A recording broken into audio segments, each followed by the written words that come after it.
Call this Tigard City Council workshop meeting to order. Deputy City Recorder Raimundo, please call roll. And as a reminder, there are several people online today, so please make sure to turn your mics on.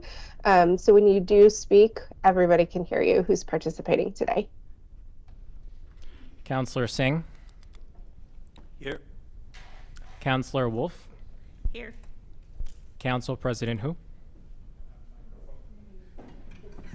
Here. Mayor Lube. Here. Youth Councillor Nog. Here. And Councillor Shah. Here. Thank you so much. If everyone will mute their mics, and if you're in the room, please stand and join me in the Pledge of Allegiance.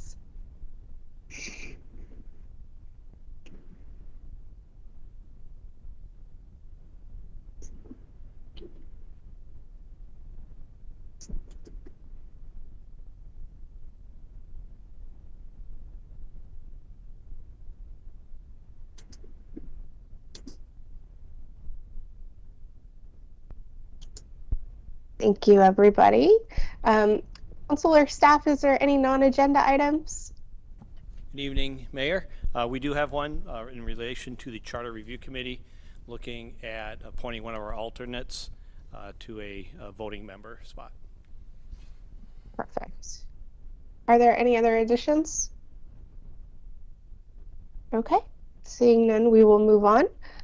The call-in number is 503-966-4101, and those wishing to comment should call in now to get into the queue. Anyone present and wanting to comment, please sign up on the public comment form at the back or the front of the room. There was no public comments received at last week's council meeting, and we did receive a comment for today from Michael Horsch regarding global warming and solar panels. Deputy City Recorder Raimundo, were there any additional public comments? Not at this time, Mayor. Okay. Did anyone sign up to speak in person today? Not at this time, Mayor. Thank you. Network Administrator Thornburg, is there any phone callers in the queue or any video callers wanting to comment today? Not at this time. Okay. Thank you so much. The next item on the agenda is the consent agenda. The consent agenda is used to move different pieces through and maybe enacted with one motion, or if a councilor would like to pull anything, we can pull it off and discuss it one by one. Today on the consent agenda, there's a 2023 RAISE grant for Southwest 72nd Avenue, Phase 1. Are there any questions or comments or motions? I move, this is Councillor Shaw, and I move to approve the consent agenda as presented. I second the motion. Great, thank you. Is there any discussion for the motion today? Okay, Deputy City Recorder Raimundo, please call roll and do a roll call vote. Councillor Singh. Yes. Councillor Wolf. Yes. Council President Hu. Yes. Mayor Lube. Yes. And Councillor Shah. Yes. Okay, the motion has passed by unanimous votes of all of the council members.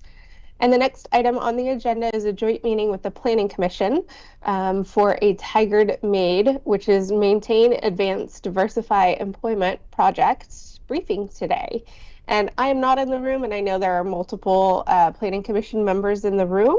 And so, Council President Hu, if you want to maybe direct everyone to do a quick introduction so we know who's here from the Planning Commission, that would be great. Yes, Mayor. Why don't we start with Commissioner Jackson? Please go ahead. Nathan Jackson, current Vice President of the Commission.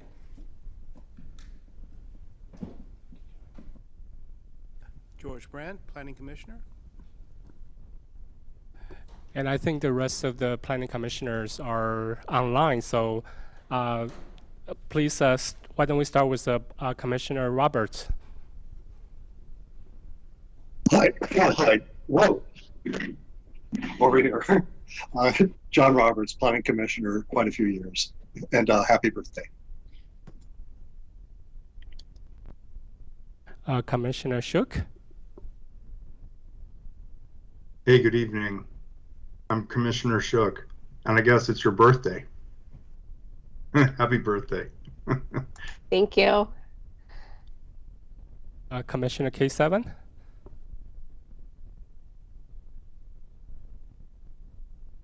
Hi, happy birthday, Mayor.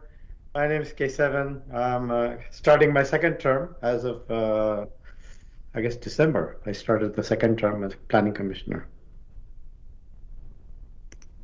Commissioner Miranda. Hello, team. Nice to see you. And happy birthday. Any other commissioners online, please introduce yourself.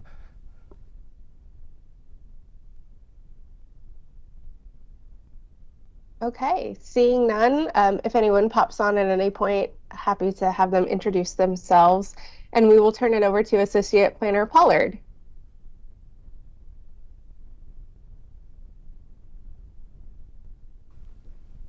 Okay.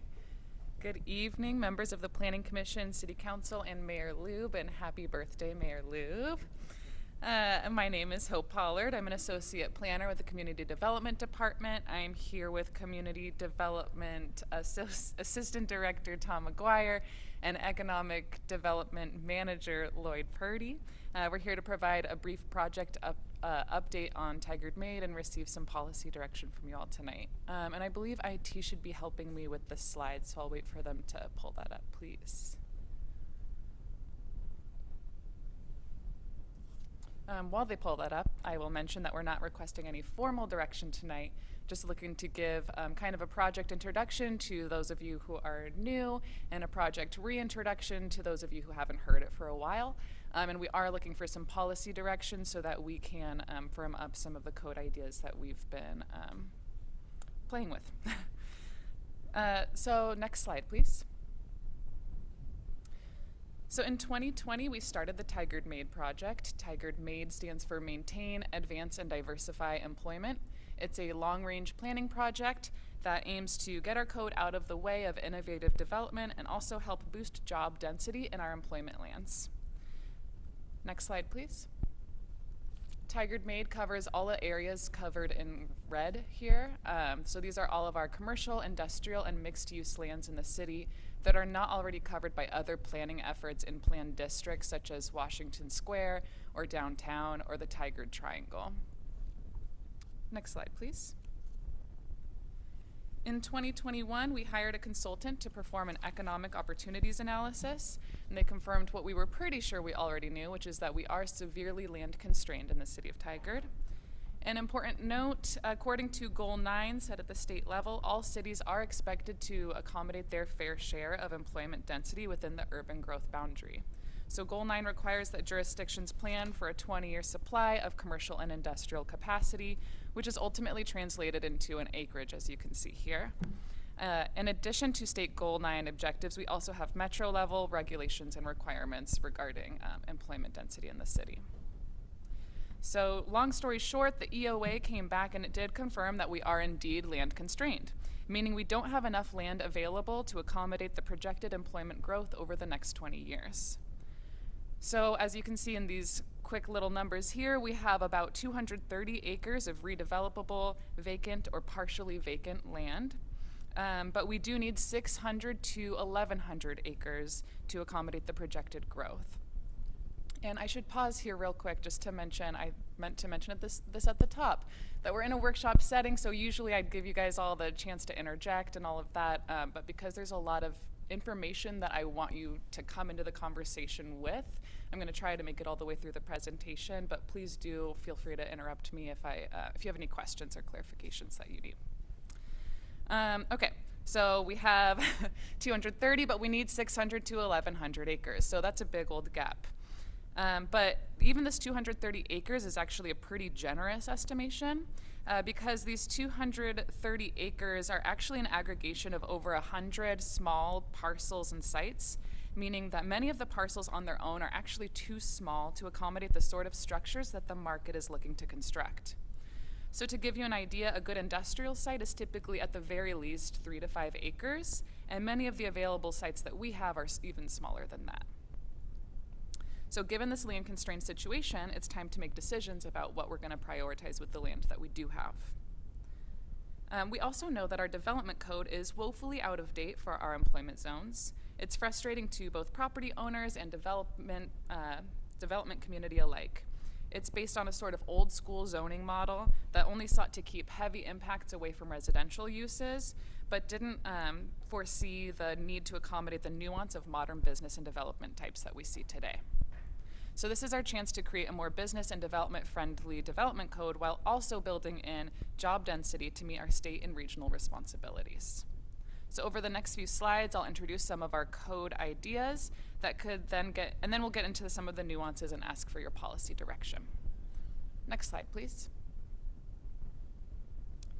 So our ideas were founded on consolidating our 9 existing employment zones into just 4. This would be the first step towards simplifying our code for easier implementation by developers and business owners alike. And I do want to pause here to also acknowledge that Councilwoman Wolf, I know that you were interested in seeing a potential map this evening. We don't have a map to share with you all yet, but we could definitely provide those in the going forward if you guys have more questions after this evening. So I'm going to start by letting you guys know the 4 zones that kind of are the foundation of our zoning ideas. Some of you are familiar with these already, but I'll run through them again. The goal of all of these zones is to prioritize different types of activity in each of them with the overarching goal of promoting job-dense business types citywide. So starting with the CG, or general commercial zone. This would function similarly to our existing general commercial zone, which if you're familiar with it, it generally allows auto-oriented uses and a wide variety of activity. Everything from big box stores to drive-thrus to auto repair to mom and pop shops. So if you picture the development along 99 West, it'll look a lot like that. And we also envision it kind of staying right there along 99 West. But under these current ideas that we're thinking about, we would also allow an even broader range of uses, including some industrial uses. We would even encourage more residential development. That's currently a use that's allowed in the general commercial zone, but we're not seeing a lot of it, so we'd like to encourage more. We would even potentially allow uses like warehouse and distribution, since this zone would be located conveniently along transportation corridors, and we've heard interest from developers about repurposing big box stores. Next slide, please. Next, we have the mixed-use employment, or MUE zone. This is an existing zone, but it covers a very limited amount of land currently, and it doesn't mean a whole lot. We'll be repurposing and expanding the meaning of this zone going forward. So because we don't have a lot of it right now, there's not like a solid example to provide for you, but if you are familiar with the shopping center along Boone's Ferry and 72nd, near like some of the Pac Trust business centers over there, that's kind of the vibe of the suburban mixed-use employment. You have like a plastics manufacturer in the same shopping center as a Domino's, right next to an auto-oriented use, next to all sorts of things. So that's the MUE. So here, the broadest range of low-impact commercial and industrial uses would be allowed. The focus here is on employment, so while we would allow some residential, it would only be allowed secondary to employment uses. So uses like office, low-impact industrial, retail, entertainment, and even some residential, and even some limited warehouse and distribution would be allowed here, while bigger uses or auto-oriented uses like big box stores would not be allowed. The MUE also generally opens up land to more allowable uses, although some will have size limitations. Under our current thinking, much of the city's employment land would go the way of MUE, which means much of the city would actually be opened up to a wider variety of allowable uses. Next slide, please. Next, we have our reimagined industrial zones, our light industrial and heavy industrial. Under this scenario, we would have much less land zoned industrial citywide, but that industrial zoning would be more thoughtful and focused. So it would only allow true manufacturing and industrial jobs, no longer allowing lower density uses like warehouse or wholesale or offsite services. While we're opening up much of the rest of the city to allow flexibility of our code as the market changes over the next 20 years, the industrial zones will reserve land for manufacturing jobs. This is probably the biggest change that we're considering, so it's the one that I want to really draw your attention to this evening in our policy discussion. Whereas other zones generally broaden opportunities, this zone will narrow its focus. The reason being that we need to preserve some land for manufacturing activity, or the market will swallow that land with other uses. For example, if we took the zoning off of these industrial lands altogether, it would probably become housing or warehouse given the current market, because those are the uses that are currently outcompeting everything else. So also, these manufacturing jobs are important to protect because they typically present a higher density of jobs that have lower barriers to entry, career pathways, and living wages. Next slide, please. Could I ask a quick question, please? Of course. This is K7, Commissioner K7. So in the earlier slide where you showed the projected desire of how much we need in terms of job density, et cetera, does that take into account the recent market changes potentially towards the big box retail stores and what might happen as people more and more transition towards online purchases and things like that? Is that taken into account? Maybe we may get some area relief from there, like it is happening in Washington Square, for example. Is that taken into consideration when those numbers were calculated?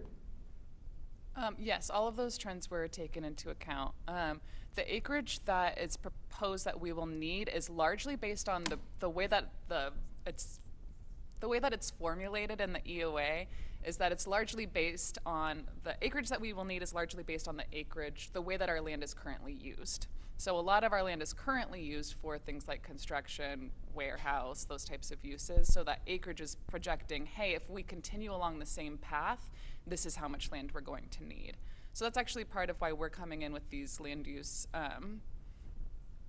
questions this evening is, okay, do we want to continue along the same, knowing that we will run out of land because we don't have the land to accommodate that type of growth? Or do we want to intervene and say, actually, let's promote something that's more job dense that we can accommodate with the limited land that we have now? And then that's taking into consideration those changes like, okay, yeah, we can actually still accommodate warehouse, but maybe it's just in a different area than we used to see before.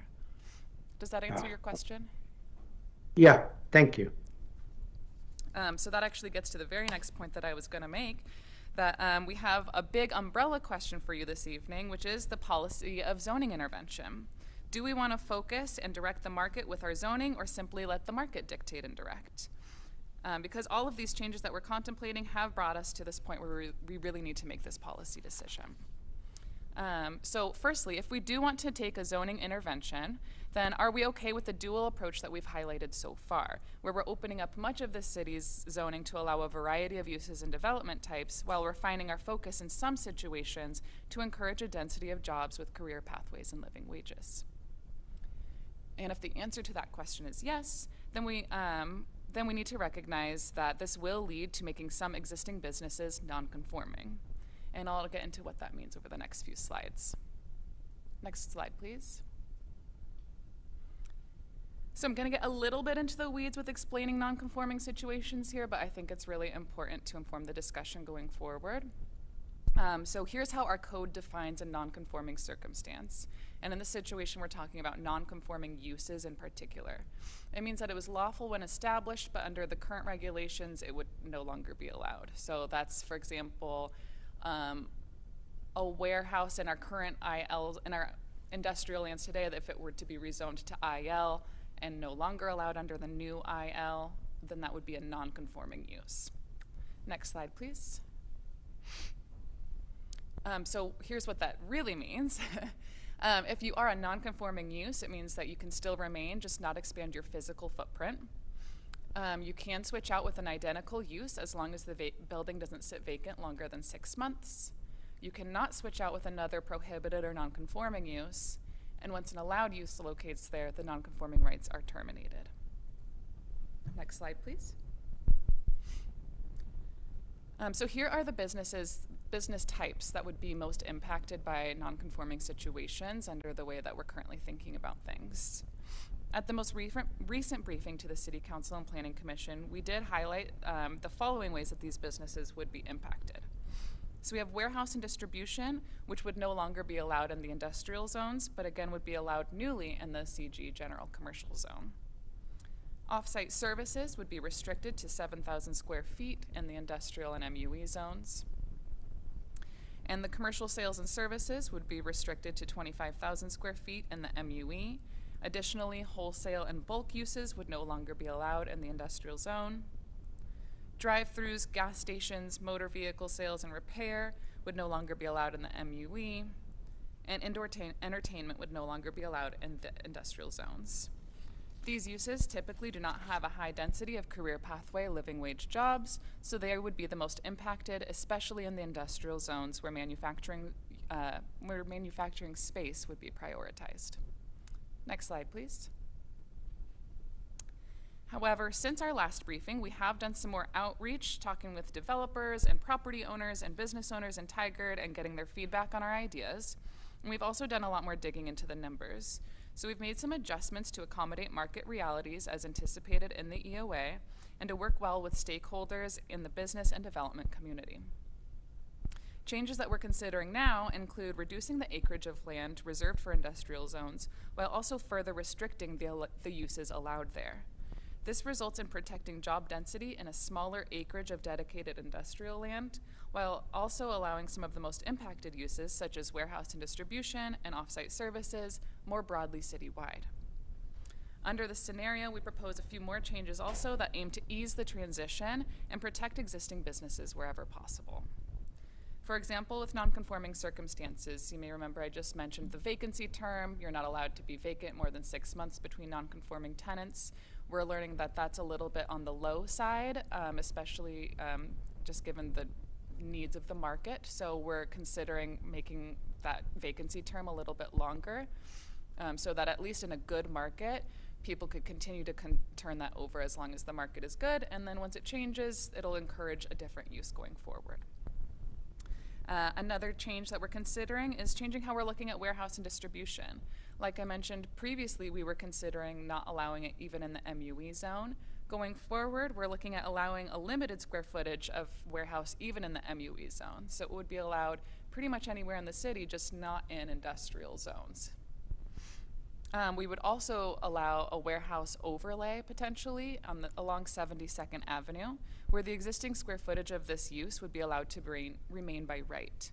Due to the heavy amount of existing warehouse and distribution structures in the area and its proximity to regional transportation networks like I-5 and 217, we believe this is a reasonable area for larger scale warehouse and distribution to remain. And finally, off-site services.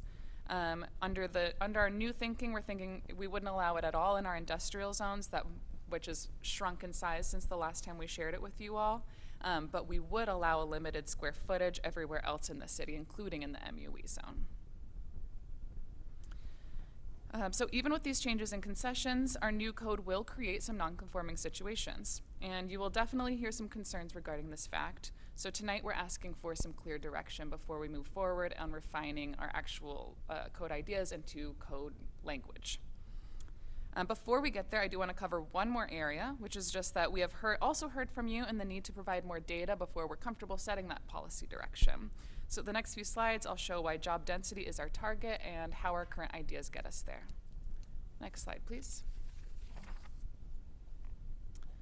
So here is a very quick glimpse into our EOA data, a very limited glimpse. This is just one of many charts showing the breakdown of employment in Tigard.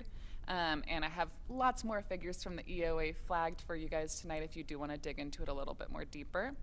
But in this particular figure, the green bar represents the number of jobs currently in Tigard in that industry, and the orange bar represents the number of Tigard residents currently employed in that industry. As you can see, we have a lot of construction jobs, but very few local employees. Meanwhile, there aren't enough manufacturing jobs to keep up with the number of available employees in that sector.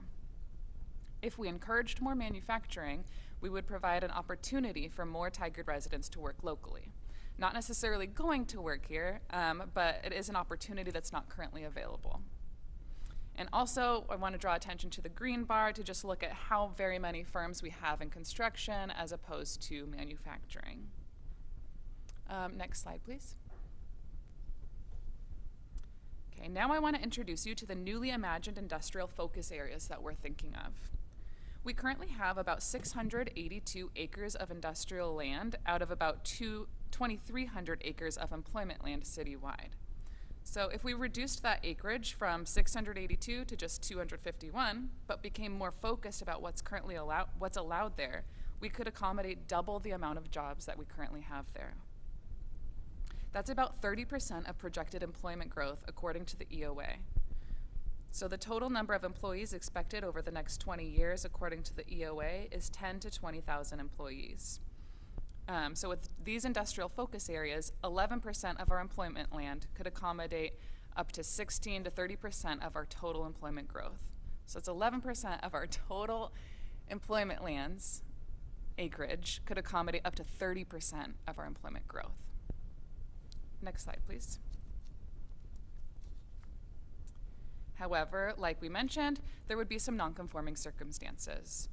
85% of the businesses in these areas would be made non-conforming by this change. 85 of the businesses, that's 82%. So I just wanted to sit here with that number for a minute. That's 85 businesses, 82% of the businesses in this area, not 82% of all of our businesses. Next slide, please. So I'm going to bring us back to these big policy questions. Tonight we're here asking for some clear direction. Remember, we're doing all of this for job density. So knowing that this will create some non-conforming situations, do we want to move forward with zoning interventions that prioritize density of career pathway living wage jobs? And if so, are we okay with changing our non-conforming circumstance rules? Next slide, please. Staff's recommendation is that we continue with the development code updates as we've highlighted them today, including where they create non-conforming circumstances and including changing our non-conforming rules, so we can promote a development that aligns with our strategic plan objectives, our city council goals, and also our state and regional requirements. Next slide, please.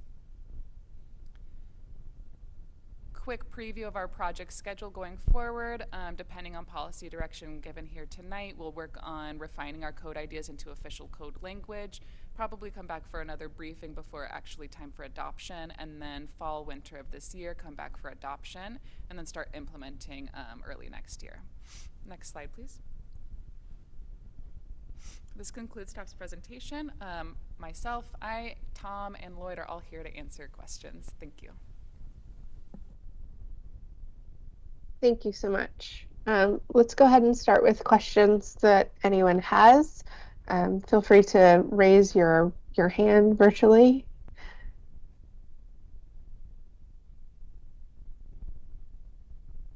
And this includes the Planning Commission as well. Mayor, some of the planning commissioners do not have their computers with them. It cannot raise a digital. So why doesn't Council President Hu just announce who they are and they can speak? Perfect. Thank you. Commissioner Brandt, please go ahead. Thank you. Thank you. Hope, appreciate the presentation. Two definitions, offsite services and EOA. Thank you. Yes, thank you. EOA is our Economic Opportunities Analysis, so that is the document through which our consultant helps us analyze how much employment growth we're expected to have over the next 20 years. And offsite services is a new use category that we're more clearly defining. It's not really clearly defined in our current code, but it's kind of like it's any business where the majority of it is off-site. The work happens off-site. So you think employees driving in their personal cars in the morning, pick up a company car, drive it off-site anywhere in the region for the day, and then come back. So mobile service tech. Yes. Cleaning operations, things like that.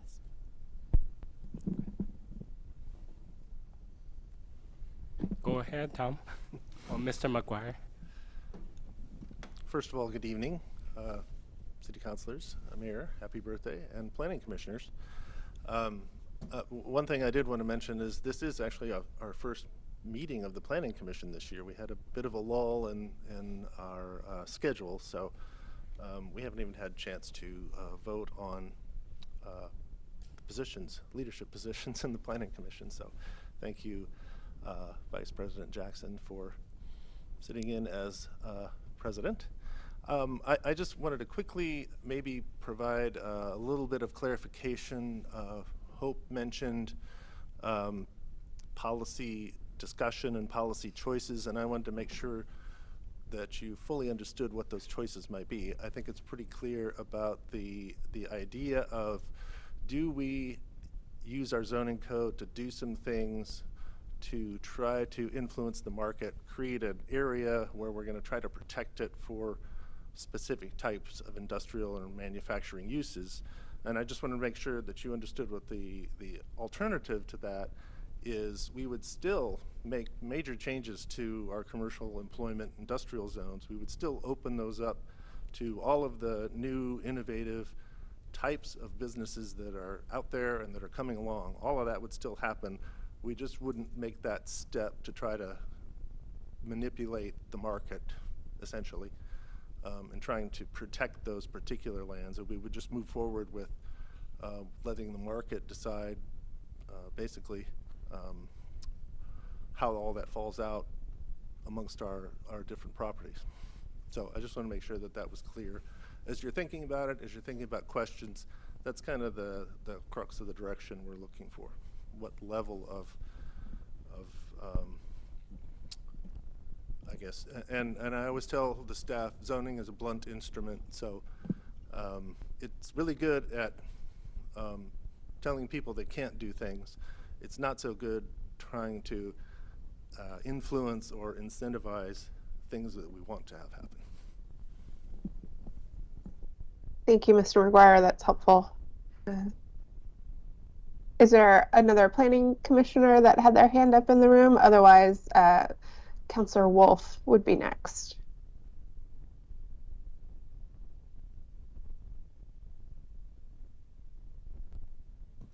Thank you, Mayor Lube. Thank you for the presentation and the great detail. So I do have a couple questions. I'm sure I'll circle back with some other ones as well. But Tom, to your point, I also wondered, even in our best scenario, we're looking at a year's process, right, that if we stay on track. So there was part of my wondering if it's complex and complicated and there's frustration in getting through our process, is there a short-term Band-Aid that should happen this year to help support businesses that doesn't quite blow it up in a year, right, if that makes sense? And that just kind of came to me, Hope, as you were speaking. Is there a short-term fix as we look to a real long-term solution on how we want to zone? So that's just a wondering that I have. And the second one, and I had sent this to City Manager Reimer, as we look at professional services, and I looked at the Jackson report, and it acknowledged in June of 2021 this COVID thing. People are working at home. We think they're going to bounce back. We know downtown Portland is far from, and we're not Portland, right? But I do think that people are adapting and appreciating that remote component. So how has that factored in to your kind of thinking about what's going to make sense for Tigard? And I'll start with those two. Thank you, Mayor Lube.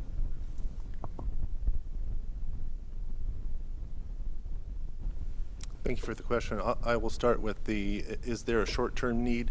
Probably not. You know, there are some things that we've seen come along over the years, but it's not quite that urgent that we would, you know, need to do some short-term things. So I think the timing is sufficient.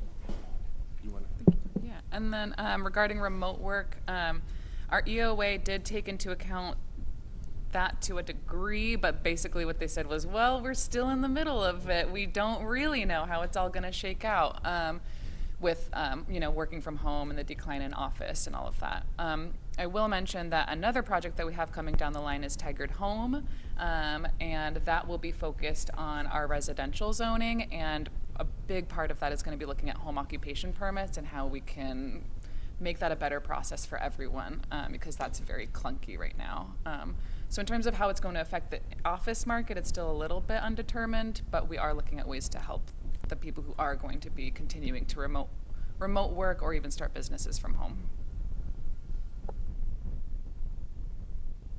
Thank you. Commissioner Miranda? Thank you.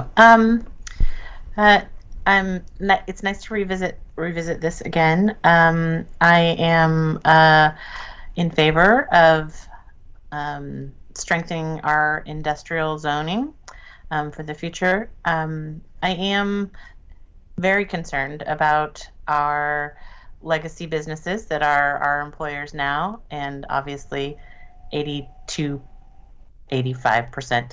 The non-conforming use rules or ideas around those rules would want some even more leniency. Not being able to expand on your own property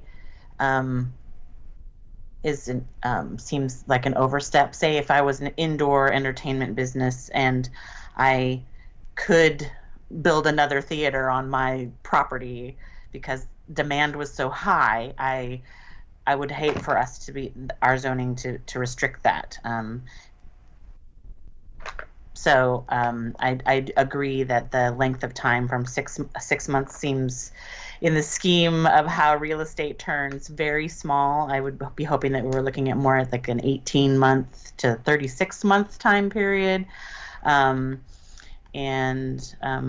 as it is, I understand we have a very small industrial land space, and it is important to try and steer us to remain to have those available to us in the future. And as it goes to remote work, I don't think it really applies in this situation. As it goes to these, we're looking at the densification of employment, and those aren't remote jobs. Those are in-person jobs. So that's where I'm at, and I hope that we would move forward with those considerations. Thank you. Thank you, Commissioner. Is there any response by staff? Yeah, thank you. I did actually, that flagged my response for Councilor Wolf as well. That, just like you mentioned, a lot of the jobs that we're looking at, like in the manufacturing industrial sectors in particular, they're in-person jobs, and then the office jobs, we're not kind of banking on any kind of one industry or employment type with these zoning changes. So a lot of our zones, other than the industrial zones, are looking at opening things up so that we can get out of the way of the market and actually accommodate whatever comes next. So I think we're trying to be agile in that way. Because I think my wondering was about which seemed like a target area, was professional administration services, et cetera. And to me, those are those employees that have opted now to work out of their home because they can. And so that was, if that's a growth target, that's what my concern was. So thank you.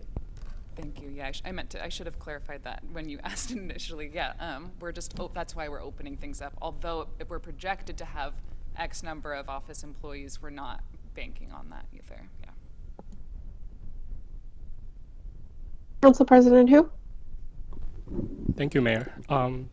So before I ask the question, I just want to say that Councilor Wolf and I ran into Metro Councilor Nolan on Friday, and she just could not praise our planning department enough about our foresight. So congratulations. So, but having said that, I just want to ask a couple questions. So, so the EOA we have is in draft form since last July. So when do you expect to have a finalized version?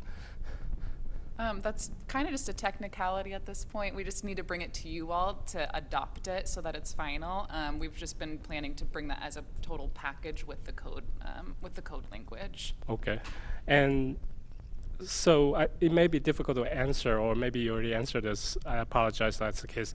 So how many acreage of commercial and industrial land are we looking at to add with the proposed code amendment? Do we know that yet? Let's see, so we'll have about 250, we'll actually be shrinking the industrial land from the 650-ish to 250-ish, and then that 400 acres will then transition over to mixed-use employment zoning. So it'll be a mixture of industrial and commercial land. to get you a total number of everything that's covered by this project, let me think. Let me pull up a few figures for you.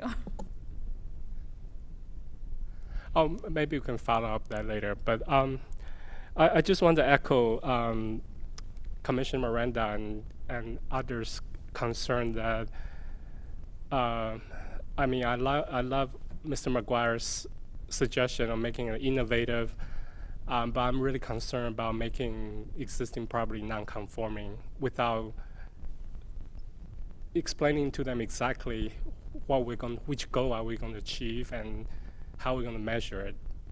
Maybe there are metrics, but I haven't seen any because we're at such a high level. So I think right now I just want to step back, and since Mr. McGuire already pointed out that we may not have to take this step, I just want to make sure that we have a very clear understanding of what our goals are before we start making people's lands non-conforming, because that's, you know, having a small business maintaining is really difficult, and I don't want to add unnecessary uncertainty to those businesses without explaining clearly to them why we're doing this. Because at this point, frankly, I'm at this high level, abstract level, and if I were a business owner, I would not be happy about it. So I want really solid goals that we are trying to achieve, and so we can explain to them why we're doing this and how we're going to achieve it. So that's just my comment. Another thing, as Mr. McGuire pointed out, that zoning may not be the best way to achieve a lot of things.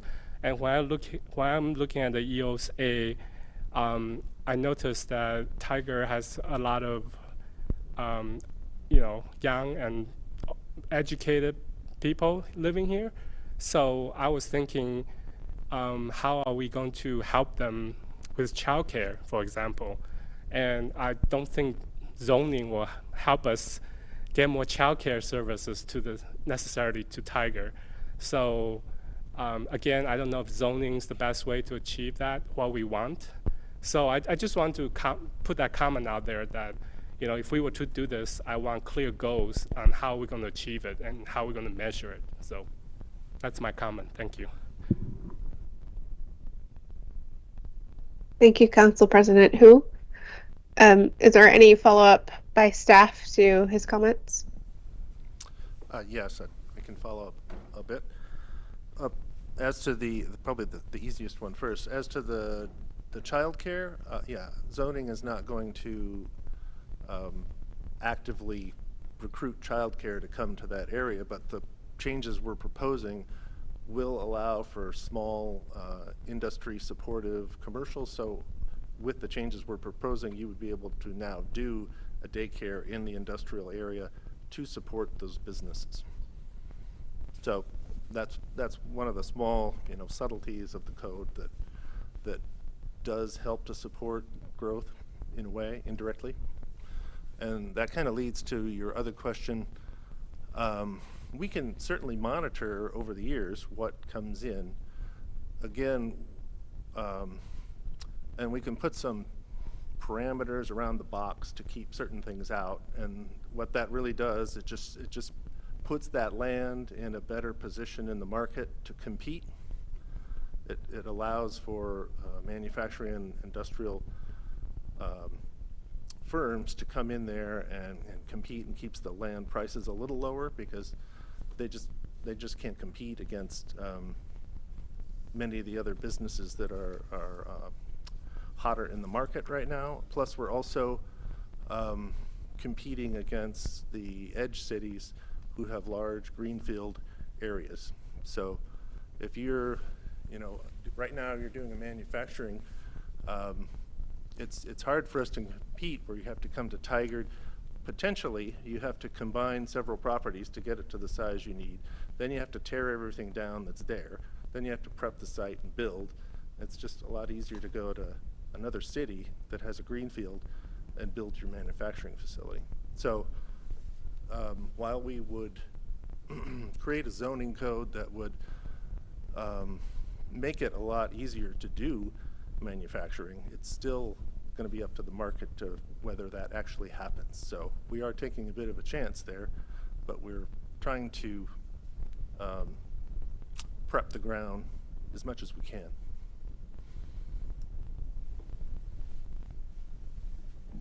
Thank you, Mr. McGuire. Commissioner Triboulet? Yeah, thank you. So I had a two-part question. I kind of share the concerns already expressed about existing businesses. Have we explored all possible creative solutions to make them conforming if they so choose to do? If there are some ways to make them conforming if they want to do it? Are there things have we thought about? That's question number one. Second one is more of a hypothetical question. I'm not a business owner, by the way, so this is not a conflict of interest or anything. Suppose I own a large 5-storied building where today we have a bunch of office space. And depending on how the market trends goes, if I decide I no longer want to have office space, I want to convert it into a multi-use or something like that. Will the new codes and the new paths we are blazing, will that help me do that? Those are my two questions. Thank you.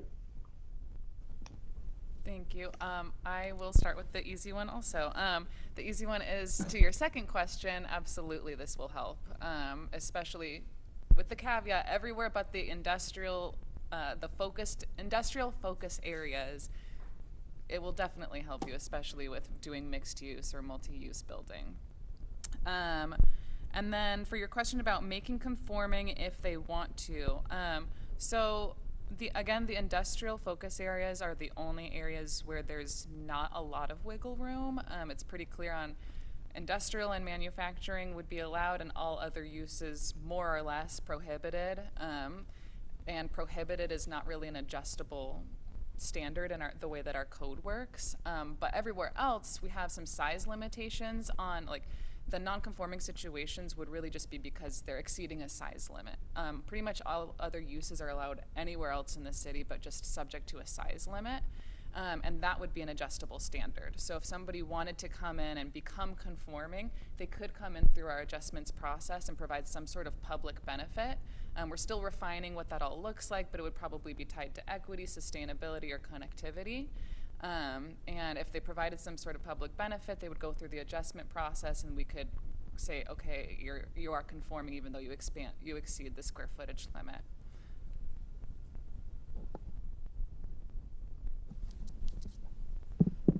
Sorry. I also wanted to add that should we get that policy direction, we can play around with the different sizes where the limits are. So we could say that off-site services, for example, is prohibited over 30,000 square feet or something like that. So because we are seeing some of the smaller businesses are some local Tigard businesses started here. They're startups. They're employing local people, and then they tend to, well, many of them have, or I don't know what the number is, some of them have grown to the point where they've had to move out of Tigard to find a big enough place to expand the business.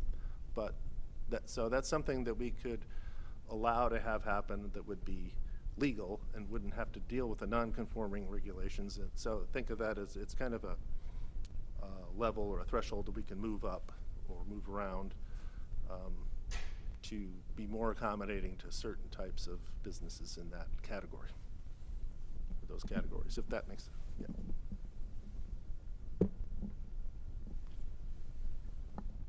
Thank you. Commissioner Chowdhury?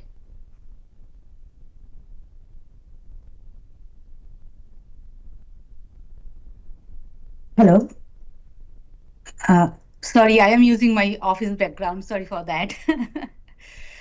Thank you so very much for the presentation. My name is Bijeta, and I am a volunteer member from Planning Commission. I am just curious. I know in this moment, kind of, zoning is like the discussion kind of uncooked, So it's more focused on service and, employment-based zoning in this moment. That's kind of my feeling. But is there any way can we shift a little bit? Can we focus on pedestrian, because we are talking about more small businesses, and if we can, connect pedestrian with the businesses, we have to have a safe street. So is there any thought, have you thought about how you can, connect streets and vegetation and buildings, together, kind of a, interactive way? How can we, engage pedestrian with the businesses to get more businesses? I don't know, like it feels me like we are just talking about boxes, not safety and people as much as we need. That's just my, initial thought. Maybe I'm wrong. Thank you. Thank you for that question. No, that's a good question. Connectivity is an overarching goal for all of the code that we're writing with this project. It's something that we introduced to council and commissioners previously. It was only taken out of the kind of bigger discussion this evening because I think it's something we can all agree on, that we want to encourage connectivity with all of our development in our new code. So tonight our goal was to bring the most maybe controversial issue to the forefront so that we could really get some clear direction on where to head next. But especially in the MUE zone, we will be prioritizing connectivity, and that includes things like better sidewalks, landscaping, that sort of thing. And so, yes, I hope that answers your question. Yeah, thank you. Youth Councilor Nog. Okay, so I guess I have a clarifying question and then a follow-up question. So for mixed zoning, or what we're proposing, you would have industrial zoning with commercial zoning. So my question to that is, for industrial zoning, would there be any added environmental regulations for pollution, noise control that would make it to make local businesses want to be there, and to make, I guess, the environment around those zoning areas more safe? Yeah, thank you for that question. We played around with a lot of different ideas for how to make sure that industrial uses do play nicely with those who are there next to, because one of the base assumptions of this code, these code ideas, is that industrial uses are changing and they're not always as messy and loud and invasive, but we don't want to just rely on that assumption. So particularly in the MUE and the CG zone, those are our mixed use and our commercial zones, they will be subject to offsite impact standards. So right now, we have a nuisance code that regulates things like noise and mess and smell and all of that. But currently industrial uses are exempt from that nuisance code because they're intentionally set farther away from other uses. Going forward, just in our MUE and our CG zones, we would then make industrial uses maybe subject to those standards, but continue to allow those industrial focus sites to remain exempt because they would stay insulated. Yeah. I have a quick follow-up question. Would that be problematic for those businesses that are already kind of used to not having to comply and they already have the machinery? Would there be any economic benefits for those businesses that have to buy new machinery to now have to comply with these codes?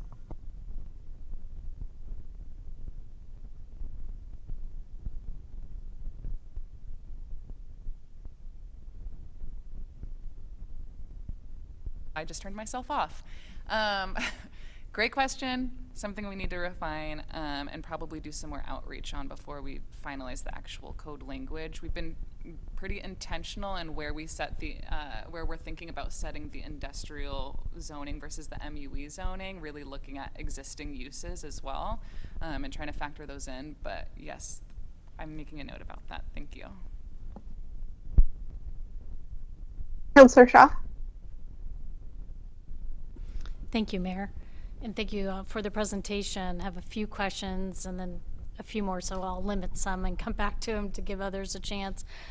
Do we have an overall cost impact, what this would be to change, like changing the zones? How many of the 85% of the businesses, do we know how many jobs they employ? Do we know if they decide to leave because they are in, it would be in a non-conforming, what that would cost? So that'd be kind of my first question. The second is, I know on 99 we've had a number of helpful suggestions, that perhaps what we place there is not what the community needs. And so some have called it, in some of the emails I got, hodgepodge, maybe a word we could use. Would this continue that thought process, or would it look to narrow down the focus? Because it seems to me this wouldn't. So I'll start with those two and then ask my others later. Thank you. Thank you. So I'll start with your first question regarding sort of like the opportunity cost of rezoning in these industrial areas. So those 85 businesses, currently we have about 8.8 employees per acre in these industrial zones. It's not just for those 85 businesses, it's of all those businesses currently existing in the proposed, and not proposed, but the thoughts for the industrial focused areas. It's 8.8 employees per acre. There's about 1,450 employees in these 85 businesses. That's about 17 employees per firm, but it's mostly over several acres per firm. And that's about 3,610 firms out of about, that's out of 3,610 firms citywide, and 45,000 employees citywide. So it's about 2.4% of firms citywide and 3.2% of employees citywide. There's a second question. So there's question one. Question two, what does the community need on 99 West? I think is kind of the question that I heard from you more or less. We're kind of, yes, in our current thinking, we're really just expanding. So that would be pretty much the only area where CG would continue. That and a couple of other spots where the property owners, we've talked to them and thought about our goals and their goals, and CG still makes sense in those areas. But along 99 West is the primary area for that. And we would just be expanding the allowable uses there, not further limiting them. So I think you'd see more of like a hodgepodge. Yeah.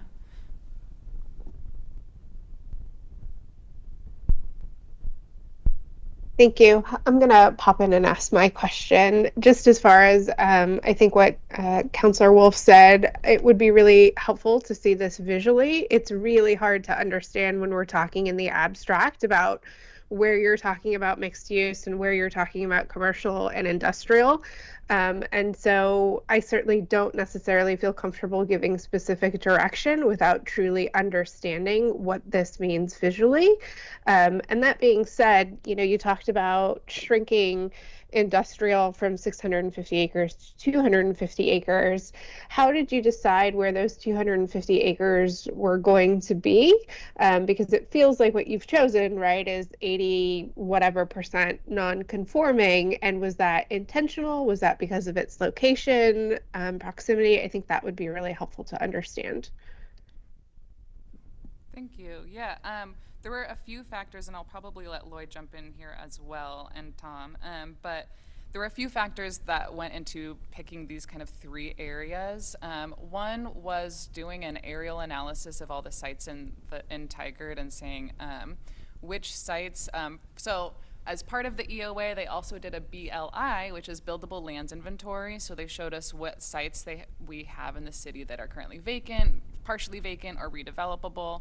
We looked at that map alongside our actual aerial of the city and actually looked through these sites that were labeled as redevelopable and saw, okay, which of these sites is actually at least 3 to 5 acres?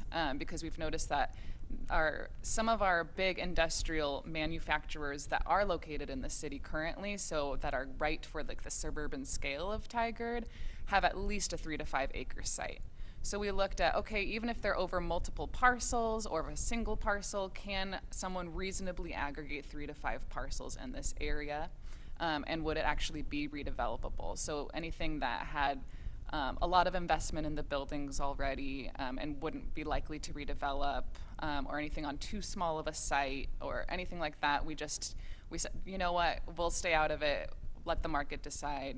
Stay out of it there. But then these intentional zones where areas where we do see a lot of these very low job density, there's very low job density there.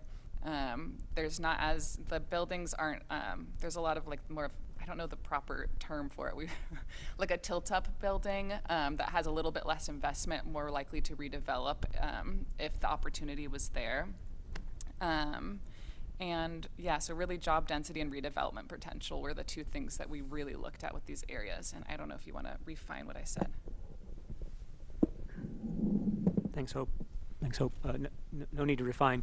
I think another factor we thought about was access to transportation, looking at where manufacturing is already happening, right? The more narrow industrial zones that we're thinking about or talking about, those are already home to manufacturing. So one factor is they had to already be areas where there is manufacturing happening along Tigard Street, along 72nd, encircling our heavy industrial zone, right? Those are three places where we already see industrial happening. So where it was already happening, proximity to transportation routes, because manufacturing needs that like everybody else needs that, maybe more so. And then the factors Hope mentioned about being able to aggregate sites up, because we know developers, especially in a suburban market, want 3 to 5 acre sites, larger if they can get them, but we have precious few of those.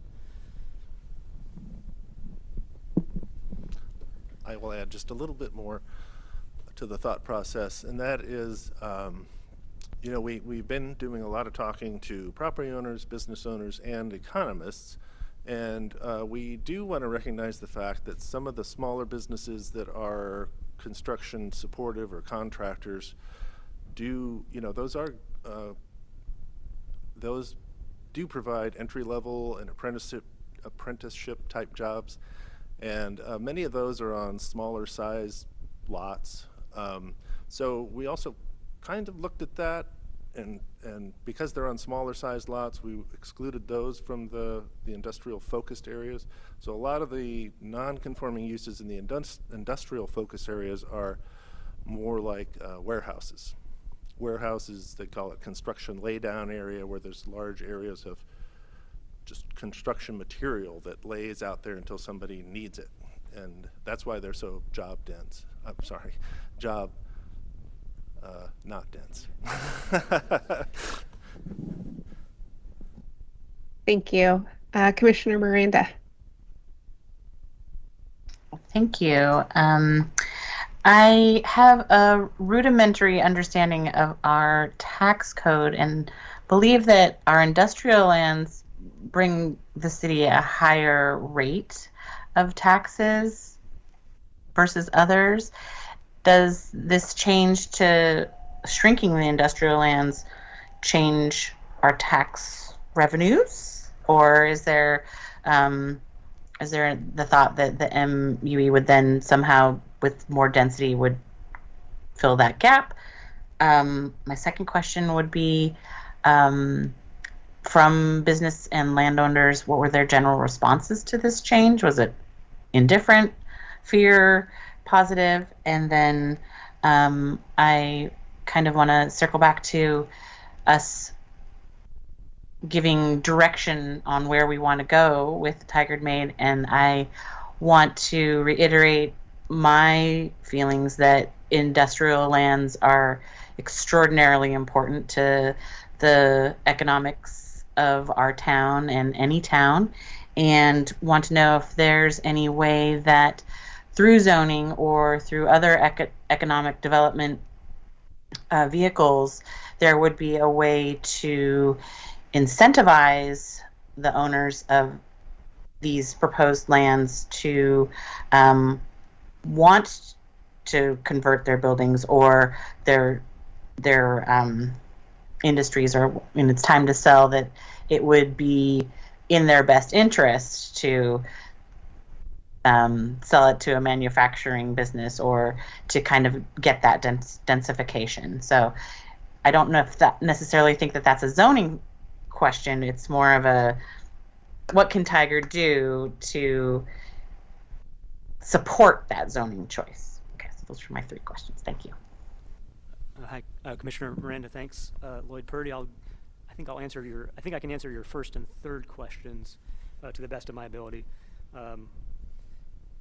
I think the millage rate or the tax rate in Tigard is about 17 per 1,000 on property. This is information I know from the enterprise zone. I'll mention that in a minute.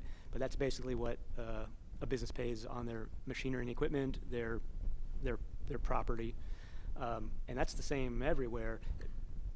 But in a manufacturing business, you likely have more equipment to be taxed. So that might be illuminating to your question about the taxes the city collects. An office building compared to a manufacturer is not going to have as much taxable property, but then you get into things like when it was built and how valuable the building is. So that's what I know about the tax rate and how it would relate to manufacturing. But we've not done a study on different tax rates by zone. Incentives, we do have one program that's pretty powerful. That's our enterprise zone. That's an incentive program for manufacturers. It's a tax abatement from 3 to 5 years for the manufacturing company if they increase their capital investment and their employment. That doesn't, that's not an incentive for the developer or the property owner unless they're an owner-occupied business. The real, often the incentive for a property owner to change and develop a different building is the rental rate, and that works against an industrial or a manufacturing user because the rental rates that a manufacturer pays are lower than what a office user or a residential user would pay. So your question about incentives is interesting because the market is incenting certain things, and we know if we want to keep a balanced economy, we do need to preserve some amount of land for those lower rent producing activities like manufacturing. So I don't know what else we would do to counter that market demand where you can get 50% more rent out of an office user than you can out of a manufacturing user. That's a hard market. It's a hard economic activity to overcome. So I don't know what we could do as a city. The other program we do have is a vertical housing development zone that also incentivizes mixed use activity over commercial. Both that enterprise zone and that vertical housing development zone, we're allowed to do those because the state of Oregon allows us to do it. I don't know what other tax abatements or programs we can do locally without state enabling legislation. So that was your first and third question. The second one was comments from the business owners, the property owners, the realtors that we've met with. Hope you want to run over them. Yeah, thank you. Our the responses we've received to the changes that we've made since the last time we came to you all has been largely very positive. We've met with primarily like property owners or pleased with the direction of things. We've still had some who, of course, have some concerns, but we have largely tried to work with people where it makes sense. And I think one of the biggest examples of that is allowing, it gets back to your question too, Mayor Lube, about where we've placed some of these zones. We've really worked with property owners to distinguish, okay, yeah, there are a lot of warehouses and low job density in the industrial zones that we've highlighted for preserving manufacturing land, but there's also a lot of warehouse and distribution uses in other areas of the city that have more investment in the property and connections to like I-5 and 217. So we've been reasonable where we recognize that, okay, there is a need for some warehouse and distribution. We also have, we have responsibility to provide employment density, but we also have a responsibility to provide services as the city of Tigard, and warehouse and distribution is one of those services. There's existing improvements that have gone into a lot of these properties, significant improvements, and they are located near major transportation networks. So I think that our response that we've heard from property owners has been that that's really positive. We've also worked with smaller property owners who mostly are concerned about the off-site services limit. I think that's probably been the biggest concern next to warehouse and distribution. And I think we've tried to work with folks there too. Like Tom mentioned, the square footage limit, we're really open to figuring out where that should be. Especially, I think the biggest change since the last time we brought this to you is that our real focus has been on that much smaller acreage of industrial zoning and really just being really focused there, but elsewhere being a lot more open to what folks need. Recognizing that, again, a lot of our offsite services, folks who are smaller, they are locally owned, providing jobs for local people, and we don't want to get in the way of that. So we still do hear some concern from those people. They're glad that we've changed our thinking a little bit, but they're still worried about where that limit is going to fall. And so that's something where even if you gave us the policy direction to continue focusing on job density, we could still talk about changing that limit in particular, and that would still be totally within that umbrella. So I guess the long answer is that, and the short answer is mostly positive, still some concern.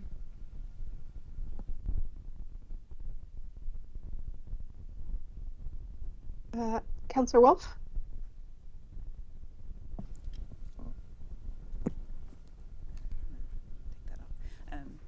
So I think just for a couple follow-ups,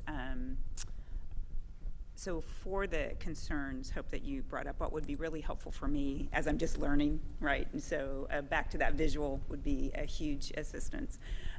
Is so as you find those concerns, what was the concern? What's your proposed kind of fix? So as we move forward and you're looking for policy direction, I think we all want to move Tigard forward in positive ways, but that would help me a lot to kind of see that in writing, some of the issues that were brought up, how you would change it and move it forward. And I think for me, I go back to when we met a couple weeks ago, I think it was a couple weeks ago with the Tigard Center Commission and their kind of vision of what they wanted for downtown and the strategies of build it and they'll come, like Lake Oswego, or be aggressive and get after it like Beaverton. And which one works best, and that was downtown, but what I'm trying to picture in my mind are our strategies in code change. Is it build it and the market will show up and it'll work, or we have clearly identified who we're trying to target, this is why we're building it. And again, I think for me that goes back to a visual map to help understand that. So I don't know if that makes sense, but I'm just kind of the strategies of what you see working to really help Tigard thrive. And those kind of models. And also kind of, do you have a vision for 99? And if we could build that out in a different way, clearly a lot of that is structures that are there. But, you know, we have a lot of people spend a lot of time sitting on 99 as they go through to the coast or wherever they're headed. So that's it for me. And thank you so much for the conversation. I'll go ahead and respond to that really quickly. Yeah, I understand we will get something together in writing and the map. I think that would be helpful for everybody. Regarding vision, I think our vision has been to really just get out of the way in most situations and I guess build it and they will come. Just let's not be so, let's not be so fussy with a lot of our code in most situations. And then in a very limited situation, be very focused. And that would be on the manufacturing jobs.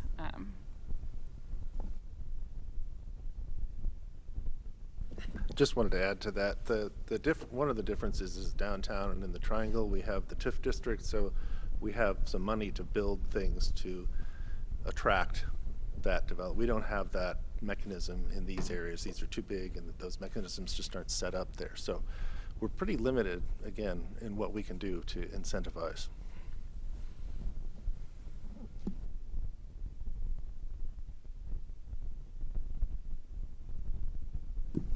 Question, with these new or proposed areas for the industrial, someone who spent the last 20 years of their life working in manufacturing, the biggest thing missing is transit in manufacturing area and food. So when you work in these areas, the only way to get anything to eat is if there's a food truck that comes to you, or you drive 15-20 minutes on your 20-minute lunch or your 30-minute lunch break to get food. So hopefully those are some food cart exceptions or small restaurant exceptions. But the main thing as someone in planning is transit. Is there going to be, are these areas already served by transit? because I have yet to work in a manufacturing situation where transit is a viable option to get to. Therefore, you need massive parking lots. And with the rejiggering of our parking minimums and maximums, it's another consideration.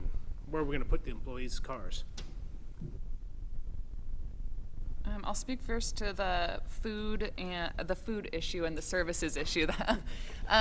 So that is like the singular exception, and even our industrial focus areas under our current vision is that there would be, I think, like a 5,000 square foot limit for commercial sales and services. So that would include, like Tom mentioned earlier, that could be a daycare, or that could be a restaurant or something, because we recognize that that's part of the equity issue also, is allowing walkable, rollable access to services no matter where you work. So that is something that we've built in. And then transit,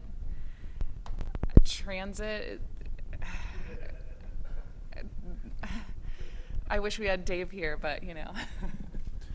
Well, I was just trying to visualize the bus map in my head. I believe we have transit to all three of the areas that we're proposing to focus on industrial. I know Hunziker and 72nd and Tigard Street. Yeah, there are bus lines in all three, going through all three of those areas.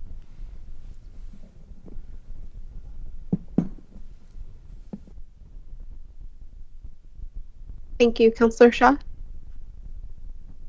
Actually, would it be okay, Mayor, if I went ahead and allotted my time to Commissioner Jackson, whose hand's been raised here in the room for quite some time, and then I'll ask my question after? Yep. As I stated before, I literally can't see that side of the table. So if somebody has their hand up, please let me know. Yeah. Thank you. Sorry for the complication. On kind of the topic of kind of feedback and data, I'm virtually certain that some of our past actions, like related to the Tiger Triangle and other areas, created other non-conforming uses, and I was just curious if we have any results from that as far as how that affected people, if people complained, if people moved out. And my other question was related to vacancy term as a strategy for dealing with non-conforming uses. You mentioned that the market would prefer something longer than 6 months, which doesn't surprise me, and I was also curious what do other jurisdictions look like, what are people asking for, and is there any sort of precedent for, like, for the next 2 decades we have a longer than normal vacancy term and then it comes back to a more reduced vacancy term? I'll answer the second question. I might let Tom help me with the first question. So regarding the vacancy terms, in other cities, I have a list of them all here. I looked at 7 other cities, and 6 out of those 7 had a 1-year limit for the vacancy term, and 1 other city had a 3-year vacancy limit. And something that we've heard from, so that's what other cities are doing. But again, a lot of times I think, and I think we saw this even with the urban livestock regulations, for those of you guys who were a part of that, like, a lot of cities do it because another city did it. So there's a little bit of that potentially going on. So there's the 3 to 1. I don't know what the right answer is by looking at those, but something that we've heard from property owners and business owners is that in a good market, it takes at least 1, maybe 2 years to refill a space. So that's what we've heard from people in doing outreach. Regarding feedback and data for like non-conforming situations in the triangle, just being a planner on duty and doing a little bit of current development review, I don't run into a lot of issues where that's a problem. So just anecdotally, I don't see a lot of issues where, because the issue is always just bring it closer into conformance. And there's not a lot of use non-conformances in triangle because the triangle is more form-based. So it's a little bit funkier there. It's a little bit easier.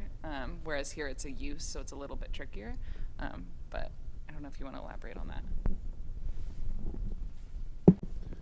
Well, also anecdotally, I was trying to think. There was one business, but I think that was a non-conforming development standard issue that they had. That's the only one I remember that made it up to me as far as a complaint, and that was in the triangle, but it was just a matter of meeting a development standard with an expansion that they wanted to do.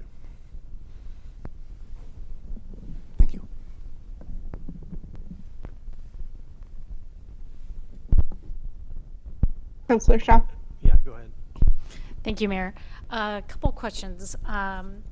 When you describe the new innovative business, do you have an idea on what that might be? Because I know we all talk about innovative, and I know we don't have a crystal ball, but have you seen what that possibly could be?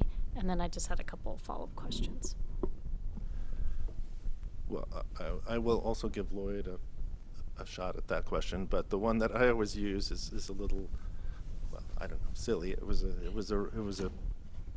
a good business. We had a person who came to us who wanted to do a brewery, so that's kind of would be classified as an industrial use. They wanted to do a brewery. They wanted to do the restaurant, tasting. So that's a commercial restaurant business, and they wanted to have dogs that you could adopt in the business. So you'd come get your beer, sit in the restaurant, and play with dogs and decide if you wanted to adopt them or not. And that blew up the zoning code. We had no way to accommodate all three of those uses in one space. So that's the kind, and there's a whole lot of variations like that we're seeing. Something new that I just heard about that I'm excited about, that we're going to meet with a commercial broker who works the Seattle-Portland corridor and does something called a 3/2, which is 3 floors of residential above, a floor of flex space, and then commercial on the bottom. So that could be a true, well, that's the dream of the mixed-use employment zone, where you have commercial, potentially a light industrial or manufacturing, and housing all in one space. Yeah, thanks. That's a good question about innovative businesses, and some examples include, to my mind, something like Agilix over on Wall Street, where they're converting product out of the waste stream, plastics or polystyrene, back into styrene or their components. So that's a business that needs the manufacturing capacity. They need the distribution. They need a little bit of storage. They're not warehousing. They're storing product that they need. But that's again something that could occasionally complicate a more simply written code. Other examples include like a Biamp. They're a company in Tigard. They produce the audio devices, some of which we're probably using in this room to hear each other. They're doing manufacturing. Some of you joined us on a tour of that a couple months ago, that facility. They also need distribution for the product they're making, and they need office space for what they're doing. So these are examples of businesses where just two, but I can mention some others, that they need the flexibility to do a range of things, not just office, or not just manufacturing, or not just storage. Another good example is Green Rhino. They take plastics and convert them into pallets. So they have some amount of storage yard where product's coming in, some amount of manufacturing, and then some amount of distributing the product out. Those aren't as interesting as the brew pub restaurant doggy daycare, but more of a manufacturing focus. Great, thank you. Those were excellent examples. And perhaps I'd recommend 5/2s instead of 3 if we're looking to put in high-density housing. So just a couple of comments before I yield to Councillor Singh. I think it's great we're moving Tigard forward. We all want that same objective. I would prefer it to be less fuzzy and to see more of a visual. I think you've heard that. That be more of an overall comprehensive plan as much as we can get. That we can look at the cost impacts and maybe even refresh a Jackson. I am a little concerned too that it was in the midst of COVID and they thought we'd bounce back, and I think we've seen we aren't bouncing back, us or the surrounding cities. Also with construction, yes, they have tilt-ups, they do a lot of laydowns, but a lot of it's on-site fabrication, similar to Green Rhino. So I'd hate that we would want to potentially remove some of those when it's a good manufacturing base, good apprentice jobs, good living wage union. And then just concerned about the 99 and some of the future concerns a future council might get on that. So thank you so much.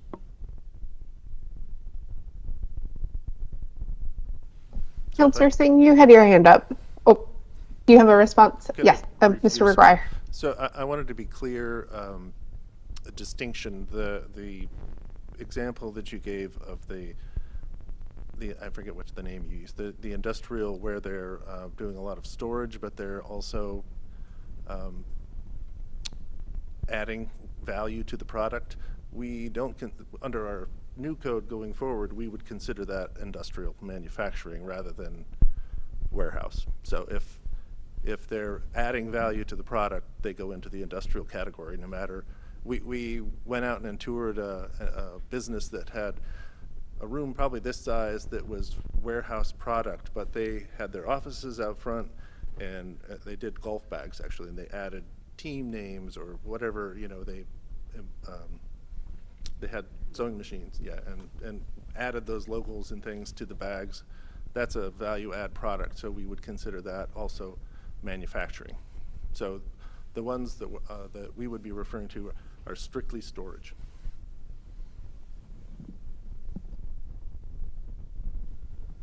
Great. Yeah, I'll just be quick. Thank you for the presentation and answering all our questions. I'm in full support of the staff recommendation, so just want to get that on record. And then also, one of the questions I had specifically was around outreaching to transit-dependent or pedestrians in that area. I know you all surveyed or have done outreach to landowners and business owners, and so I'm just wondering, you know, the other angle of pedestrian safety and transit-dependent folks and what they have to say.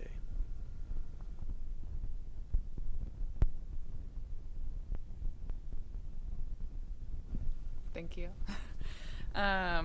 For outreach to transit-dependent employees, yeah, reaching employees has been a little bit trickier.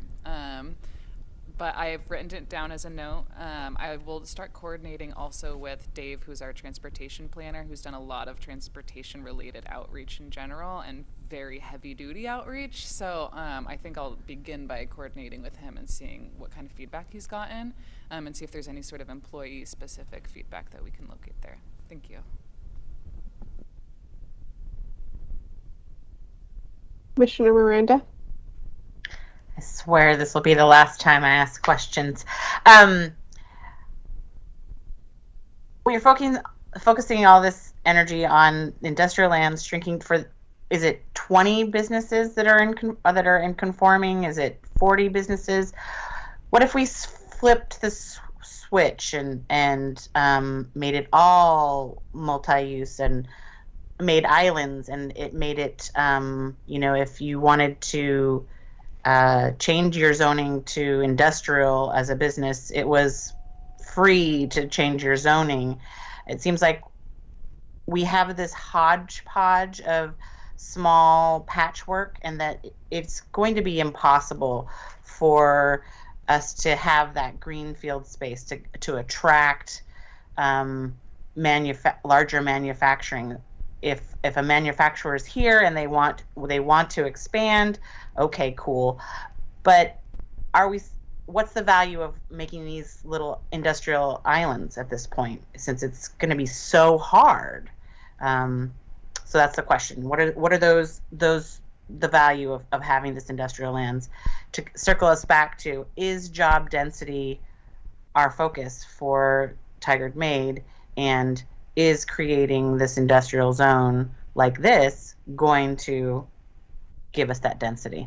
And that'll be my last question. Thank you.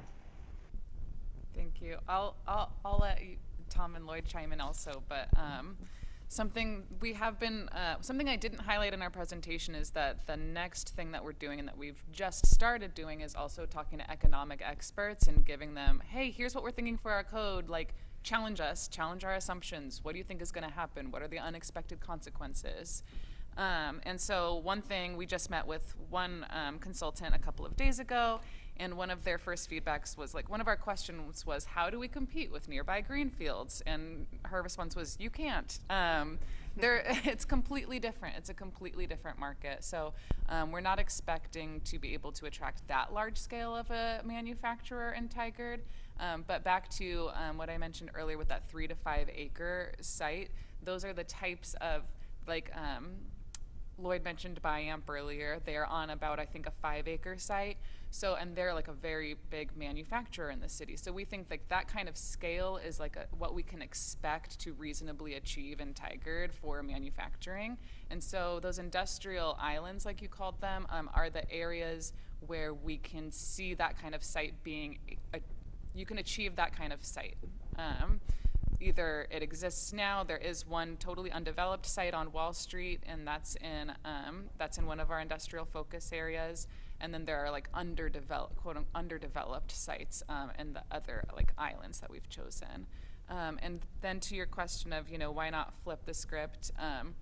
The reason why we're doing it this way is because those are the areas that actually need an additional protection, because the manufacturing rents, like Lloyd mentioned, the manufacturing rents just can't compete with anything else. So if we flipped the script and just said, you can do anything anywhere, then you would never see new manufacturing enter the city, because it would be swallowed up by whatever the market wants at the time, which right now what we're hearing from all our economic analysts and is warehouse and distribution and housing. So if we don't do at least these islands, those are going to become likely warehouse or housing.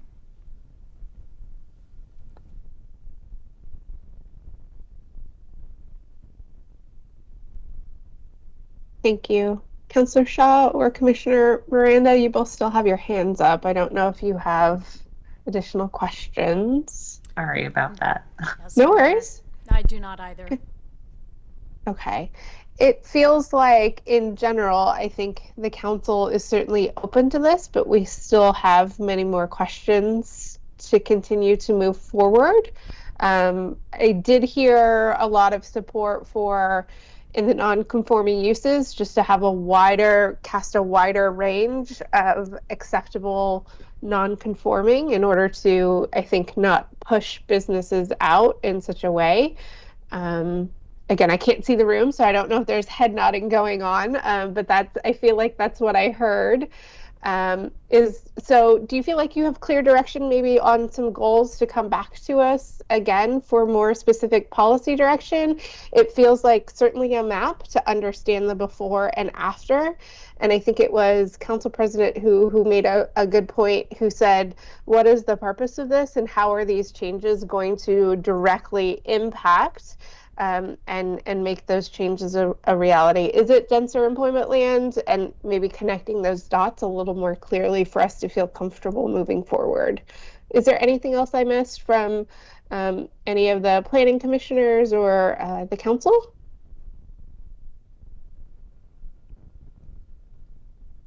Okay.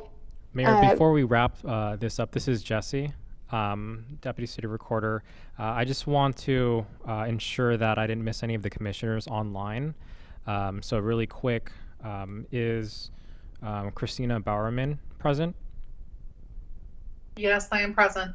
Thank you. Dan Murphy? And Jamie Watson? Thank you.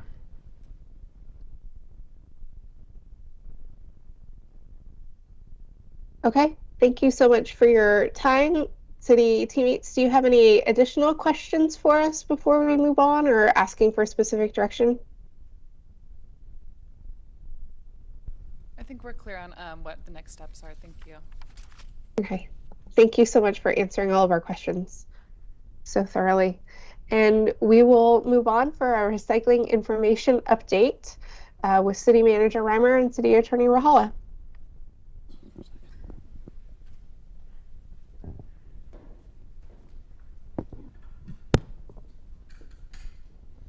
Thank you, Mayor. We're just reorganizing for a second.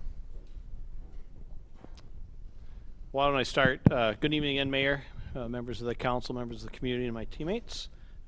We're moving to the next item, which, as you said, is our recycling item. I just want to do a quick introduction on the kind of process or topics for this evening. First, this is a follow-up as well from September. At the September meeting, you had asked us to continue conversations with Pride and Waste Management, as well as talking with Ridwell We've spent many months talking with them in a variety of different topics and ideas for looking at how we can get more creative in the recycling world with the ultimate goal to enhance recycling here. Tonight, what we're planning to do is, as we talked about in September, our city attorney referenced the franchise, and that we have a franchise with Pride in Waste Management, so we wanted to talk about that just briefly, answer any questions you may have on why the franchise impacts us. And ultimately, our partners at Pride Waste Management will talk about Recycle Plus, and then ultimately talk about the kind of evolution of recycling in the state. Both of them are actively involved, and so we thought that'd be important to bring to your attention how things are evolving towards the 2025 date with some new state law. So with that, I'm going to turn it over to our city attorney, talk about the franchise. We'll be happy to answer any questions then, and then we'll turn it over to our franchise partners. Good evening, Council. So I just want to start with the concept of a franchise and acknowledge that that is what governs us here, is the solid waste franchise that we have with these two haulers. So the franchise provisions are in Tigard Municipal Code 1104. So 1104 represents the agreement that we have between these two companies. So we don't have separate agreements with them. We haven't negotiated contracts on the side. The municipal code is the actual code, or is the actual agreement itself. And so when questions arise about whether what can we change in the agreement, or how can we expand, exempt, all of those are governed by the code itself. And the city, unlike other codes, doesn't have the unilateral authority to change a lot of those provisions in the code, because it is essentially a negotiated contract. So that kind of sets the stage as to what the franchise is. So we have, so Pride and Waste Management are our two franchised haulers. The provision of solid waste includes recycling. And so when we talk about recyclable materials, solid waste is the catch-all phrase, but it includes both waste and recyclables. So the purposes of the franchise are really to benefit the city and the public. So there's a lot of reasons listed in the code as for why we have them. It basically prevents redundant service. It ensures that the two companies are providing the same service on equal footing. So it's protection for residents and rate protection, so they know what they're getting for their money. They know where the materials are going. So something you'll hear tonight from the haulers is the transparency and reporting that they have. So that's included in our code as well. By preventing redundant service, there's environmental benefits to that in terms of reduced truck traffic, wear and tear on the city streets, and noise and air pollution. So those are just a few, but that is kind of the catch-all umbrella of what a franchise is. So when we talk about recycling, there are some parts of the discussion that are new and some are old. So there are a lot of new materials that are available for recycling or eligible for recycling. So those are going to be what are the topic of the conversation tonight. And so there are some new exciting developments in the area of recycling, and tonight's presentation is really to consider whether we wish to expand the provision of services under our franchise to include those in what we call the Recycle Plus program. So I will turn it over to our two franchised representatives to give an overview, talk a little bit about the Recycle Plus program itself, as well as where the field of recycling is going. Thank you. So I'm Kristen Leichner. I'm the company president and one of the owners of Pride Disposal Company. And I'll let Dave introduce himself. Yes, good evening, Mayor, and happy birthday. I know you haven't heard that yet tonight. And good evening, councilors. My name is Dave Huber. I'm the senior manager for our public sector here for WM of Oregon. And welcome to be here this evening. So, yeah, if we could go ahead and get the next slide. So just a little bit more about me too. I am the 4th generation of my family to work in the garbage and recycling industry, and the 3rd generation to work here in the Washington County area. And we've been located, our office has been, we actually were in Tigard for a year in 1986. And then while we looked for property to buy, and then we moved over to Sherwood and were able to build a property there that we now run off of. And we can go ahead and move to the next slide. Okay, I'll go ahead and go. So the map here, as you see, it gives you a good visual of the city of Tigard, and it represents the areas that the 2 haulers work out of. So, of course, as you know, Tigard has the 2 franchise haulers, Pride Disposal and WM. Years ago, the state authorized cities and counties to franchise garbage and recycling collection programs. And it was really to protect the health and safety of Oregonians and to advance recycling programs in the state. So consistent, reliable collection of garbage and recycling is important. And under the franchise system, materials are collected and then disposed of or recycled responsibly with accountability to regulators in order to protect the public health of our communities while assuring the materials are going where they're supposed to be going. The franchise system in Tigard provides this assurance to its citizens. It provides geographical boundaries, as you can see, to each of us that serve the city. Throughout Washington County, there's actually 8 haulers, and each city in the county and the unincorporated part of the county have individual franchises with each hauler. And those local governments regulate their own rates and services, separate from the city of Tigard. So you can see from this map where the Pride and WM boundaries are within the city of Tigard. The waste management WM service is highlighted in blue, light blue. So we kind of service that north end of the city along Shoals Ferry Road and North Dakota, that residential base, and then up into the northeast corner where, you know, the Washington Square Mall and some of that area is off of Highway 217. So this system ensures that all residents and businesses within each boundary have the same opportunity and access to service, regardless of who the collector is. No customer is turned down for service because of a location or inconvenience for us to get to. The services that are provided and the rates that are charged to customers are decided by you, the City Council, as part of a thorough and transparent rate review process for ratepayers. So as your franchise collection companies, we provide input and expertise to city staff and elected officials about the market trends, the cost of disposal or recycling processing, and suggested program changes, but we do not have the unilateral authority to change program elements, such as determining what can or cannot be put in curbside bins or starting a new collection program. So any of those changes must come before council to approve. We also do not have the authority to change different rates to customers unless it's, you know, gone through a proper regulatory review process. So we implement the programs and charge the rates authorized by the city and support this process because it protects the public and assures fair and equitable services for all city residents and businesses. And with that, I'll turn it back over to Kristen. She'll talk about rates. If we could get the next slide, please.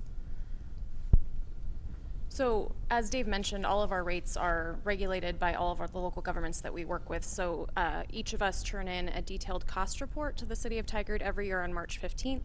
And those reports are a full accounting of our expenses, our revenues, and those expenses and revenues specifically for the City of Tigard. So both of us service more than one jurisdiction, and so we have to allocate all of our costs, all of our revenues to each jurisdiction appropriately. So the report we turn into Tigard is an accounting of our Tigard-specific report as well as a full company report, so you can see the full picture, but the rates are set based on the specifics that are related to Tigard. And then the city turns our 2 reports into one aggregate report, and that is how the rate of return is calculated. So both of our reports are put together, turned into one large report. And then whether we are family owned or publicly traded, we're all subject to the same rate of return. For the family-owned businesses like mine, myself and any other related parties that are either an owner of the company or related to an owner of the company, our salaries are capped. So the amount of our salaries that can be passed through to the ratepayers are capped. So if a company chooses to pay them, the owners or related parties more than that, that would come out of their profit margin rather than being passed along to the ratepayers. And then through that review of the detailed cost reports, the city sets the rates that are charged to our customers for all of the services that we provide. And those rates are adjusted annually as needed following a CPI model, which was an idea introduced by a previous finance director in Tigard. And so we made those changes in conjunction with you to the code, to the 1104 that Shelby mentioned. And so how that works is the rate of return has a target of 8 to 12%. That's the range that we are supposed to fall into. And then the goal is to be at 10%. So if the rate of return is between 8 and 9%, rates are adjusted with a CPI times 1.25 to try to get us a little bit extra to get us to that 10. If the rate of return is between 9 and 11, then the rates are adjusted just straight CPI. And if the rate of return is 11 to 12%, then rates are adjusted with the CPI times 0.75 to give us a little bit less than the full CPI to, again, try and bring us back into that 10% area that is the goal. And then both of us also, our companies pay franchise fees to the city, which are 5% of our gross receipts for the revenue specific to Tigard. And in 2022, for the full calendar year, that was just under $795,000 total from both companies. And the majority of that franchise fee revenue does go to support the city's general fund. Next slide, please. So our goal is to have our services be reliable and consistent. Throughout the COVID-19 pandemic, we continued to provide our essential services without interruption, including garbage, recycling, and organics collection.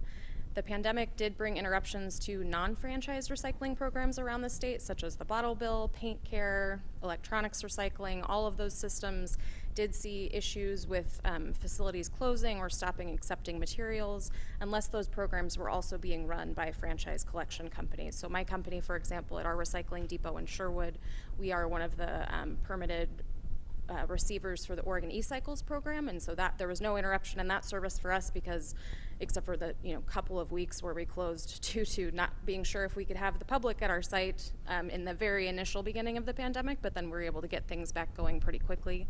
But our collection system at the curb continued to function well throughout that uncertainty, and as we talked about land use and working from home, our work can't be done from home, so we had to find ways to keep our employees safe and still coming to work.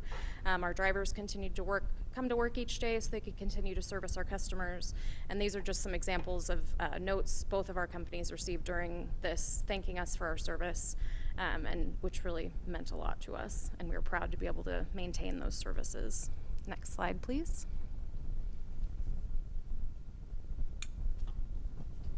Okay, so yeah, this slide, it really touches on the benefits of a franchise services. So, excuse me, the franchise system in Tigard has a lot of benefits. As you can see, our employees receive extensive training to ensure, everybody's safe on the route. Excellent customer service, excuse me, as you saw on the earlier slide. And all of the Pride and WM drivers are members of Teamsters local union. These drivers are all trained professionals. All of the positions pay living wages with very good benefits, including healthcare coverage and retirement offerings. This is the case for all company employees, so it's not just drivers. The franchise system limits the number of collection vehicles on the road. It prevents multiple haulers from being out there. So, in some cities, they might have multiple companies coming down the residential streets. Pride and WM are converting our equipment toward a clean fleet in a variety of ways, including biodiesel, diesel retrofits, or compressed natural gas vehicles. Both of our companies use renewable natural gas in our vehicles, and we also are looking towards the future. I know there's, the new technology now is electric vehicles, and that's, I don't think the technology is quite here yet, but we know it's coming. Services are available to all Tigard customers. But, you know, however, some services, like drop-box services, those are the big dumpsters you see at the, you know, like, for example, at the mall, those are optional extra services for Tigard customers.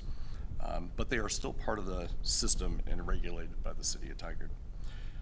The municipal code and administrative rules in Tigard dictate how early in the morning we can collect, what our procedures are for missed collection, and much more. Our services in the franchise structure are very similar to standard utility services such as electricity and natural gas. And if we can go to the next slide. So this really talks about the solid waste management. So this is, you know, when you look at the definition of solid waste, recycling is included in the definition, both at the state level and at the City of Tigard municipal code level. Chapter 11.04 centers around the solid waste management, which includes all discards, whether they are ultimately discarded in the garbage or if they are recycled. All discards need to be environmentally managed and regulated. So the franchise system provides an accountable, reliable, and equitable service for all residents and businesses in the City of Tigard. This regulation gives the city full oversight as to what the program looks like, such as what materials are collected and how often. We work closely with the city and Washington County to make sure our services support the city's vision and values, and that we're meeting Metro's regional waste goals. We also provide detailed reporting to Metro that shows how much material we recycle, and which is also reported to DEQ. I don't think it's any surprise our businesses are heavily regulated. The facilities we take our material to are permitted and required to report recycled material as well as any residual.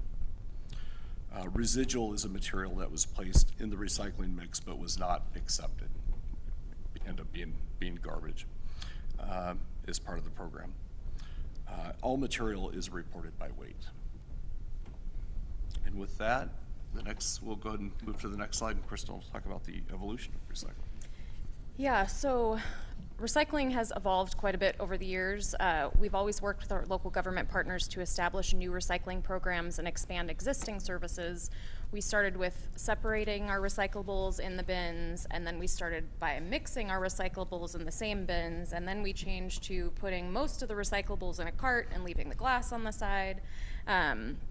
And throughout that time, the list of what we took in those bins or in the cart, it was expanded.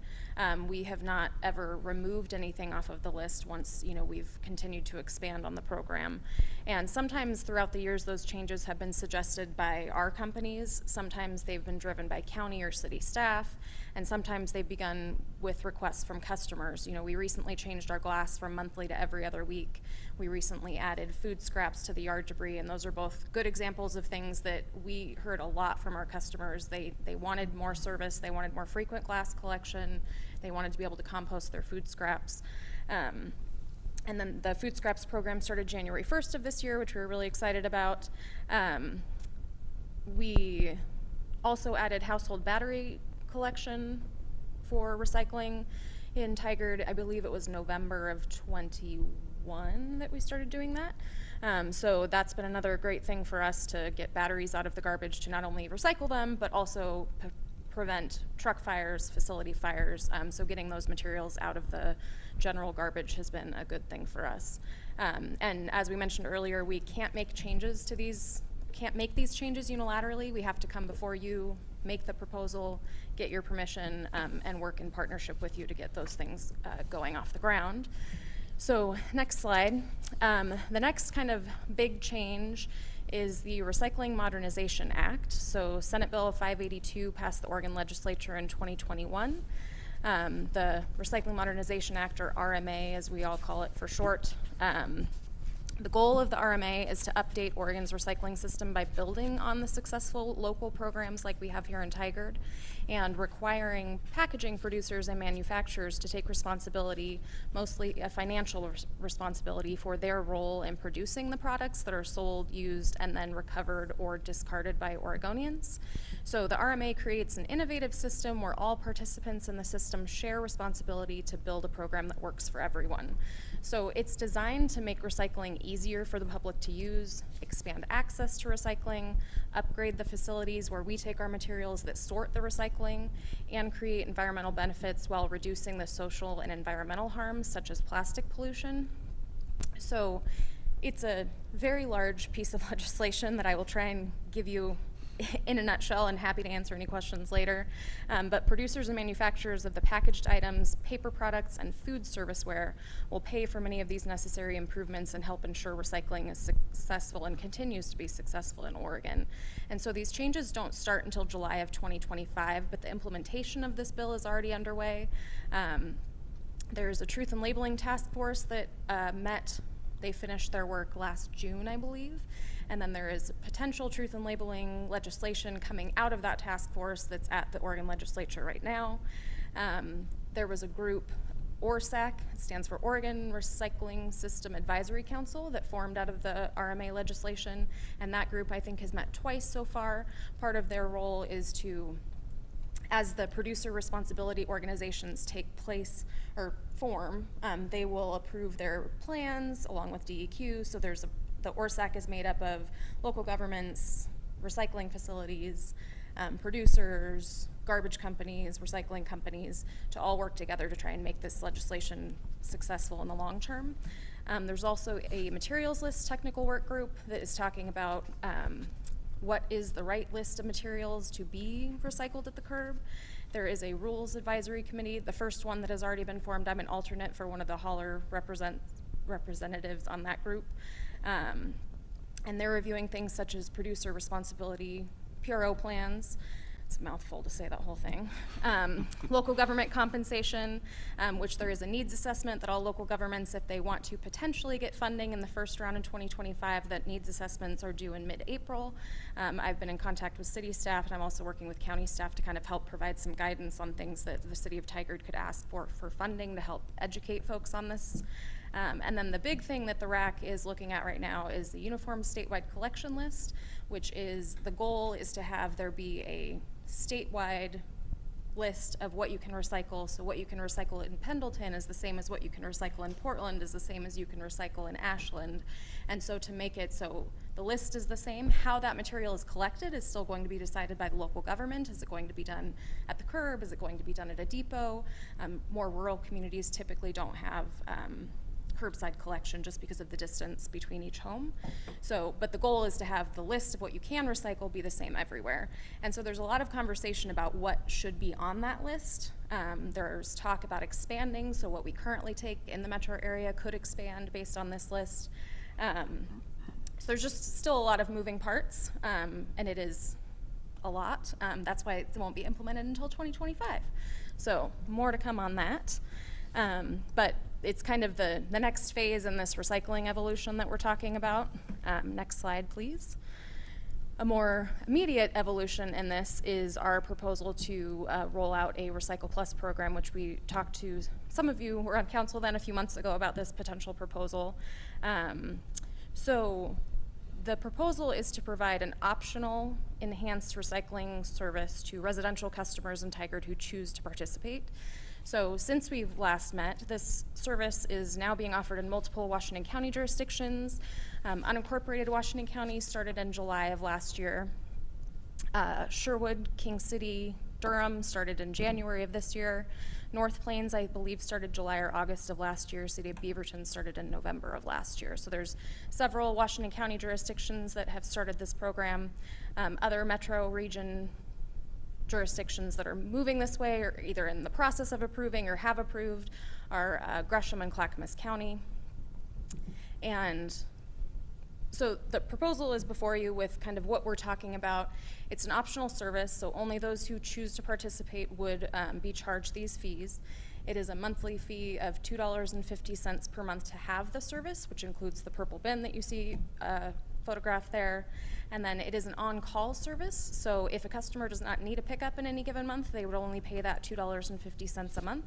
If they do request a pickup, they would pay that $2.50 for their flat monthly fee plus a $9.25 pickup fee. So if they have one pickup in a month, it would cost them $11.75. And the reason why we set it up this way is because before we rolled the program out in Washington County, they did some surveying of the customers that were interested in this service and said, if you had this service available to you, how often would you need it? And most people said they would need the service about once every 2 to 3 months. And so we figured if we set it up on call, then people who had a lot of the material might have more pickups, or if they didn't have the service, they would only pay $2.50 a month and maybe a pickup fee every 2 to 3 months. And so it would be a pretty affordable option for those that wanted to subscribe to it. So, and since this as well, we've been providing this service to, of those jurisdictions listed there, Pride provides service to all of them except for North Plains. So I did some analysis of our existing Recycle Plus customers in other service areas just to get a feel for, did that survey prove to be true? Like, how many pickups are people scheduling now that they have the service? So there's a lot of numbers I'm going to throw at you, but just for a general idea, 41% of our current customers have not yet scheduled a pickup. So, and they could have had service for a month, or some of them have had service since we started in July. So under half, but 41% of our customers so far signed up for the service have not scheduled pickup. Based on the remaining customers who have had at least one pickup, 36% of our total customers have had 6 or less pickups so far. Wait, I said that wrong, sorry. 36% of our total customers would need 6 or less pickups per year based on how many pickups they've scheduled with us so far. So some of them, and a third of those, so 12% of our total customers have scheduled less than 2 pickups, would need less than 2 pickups in a year. So if they, based on, basically what I'm saying is 12% of our customers have only had 1 pickup in 6 months, for example. So they would only pay that $2.50 every month plus $9.25 twice during the year. So their average monthly cost would be quite low. 15% of our total customers would need 7 to 11 pickups per year, so that's still less than once a month. 5% would need basically once a month service, so they would pay $11.75 if they schedule 1 pickup a month. And then only 3% of our total customers would need more than 12 pickups per year. So they would be scheduling more than 1 pickup a month. So for the most part, most people need not very much service is what I'm trying to say here. And so those purple bins, just for context as well, they are the same size as our red bin that we use for glass, which is about 18 gallons. And then they have a lid that it forms kind of a bubble on top. So with the lid, which needs to be on because the material has to be kept dry, it's about a 20-gallon receptacle, which is the same size as the smallest garbage can that we offer. So it holds quite a bit of material. I know personally at home, I've been collecting these materials since July because we take these materials at our depot now for free. Well, I should say 2 of the materials, the clamshells and the film plastics we take for free. And I've brought in 2 14-gallon bags of film plastic in the 7 months I've been collecting it. And I bring my own bags to the grocery store. You know, it's just the toilet paper wrap, the Ziploc bags, things like that, but it's really a minimal amount of plastic. And I should have mentioned as well that our program has 4 materials. I forgot to say that. So our number 1, PET clamshells, which are like your berry containers that you would get at the grocery store. Film plastics, which are the materials I just described. Compact fluorescent light bulbs, and then textiles. And the textiles are designed to be materials that are not worthy of donation. They're past useful life, so like your things that have holes in them, otherwise you would throw away. You know, your typical donation facility would not want them because they're past their useful life.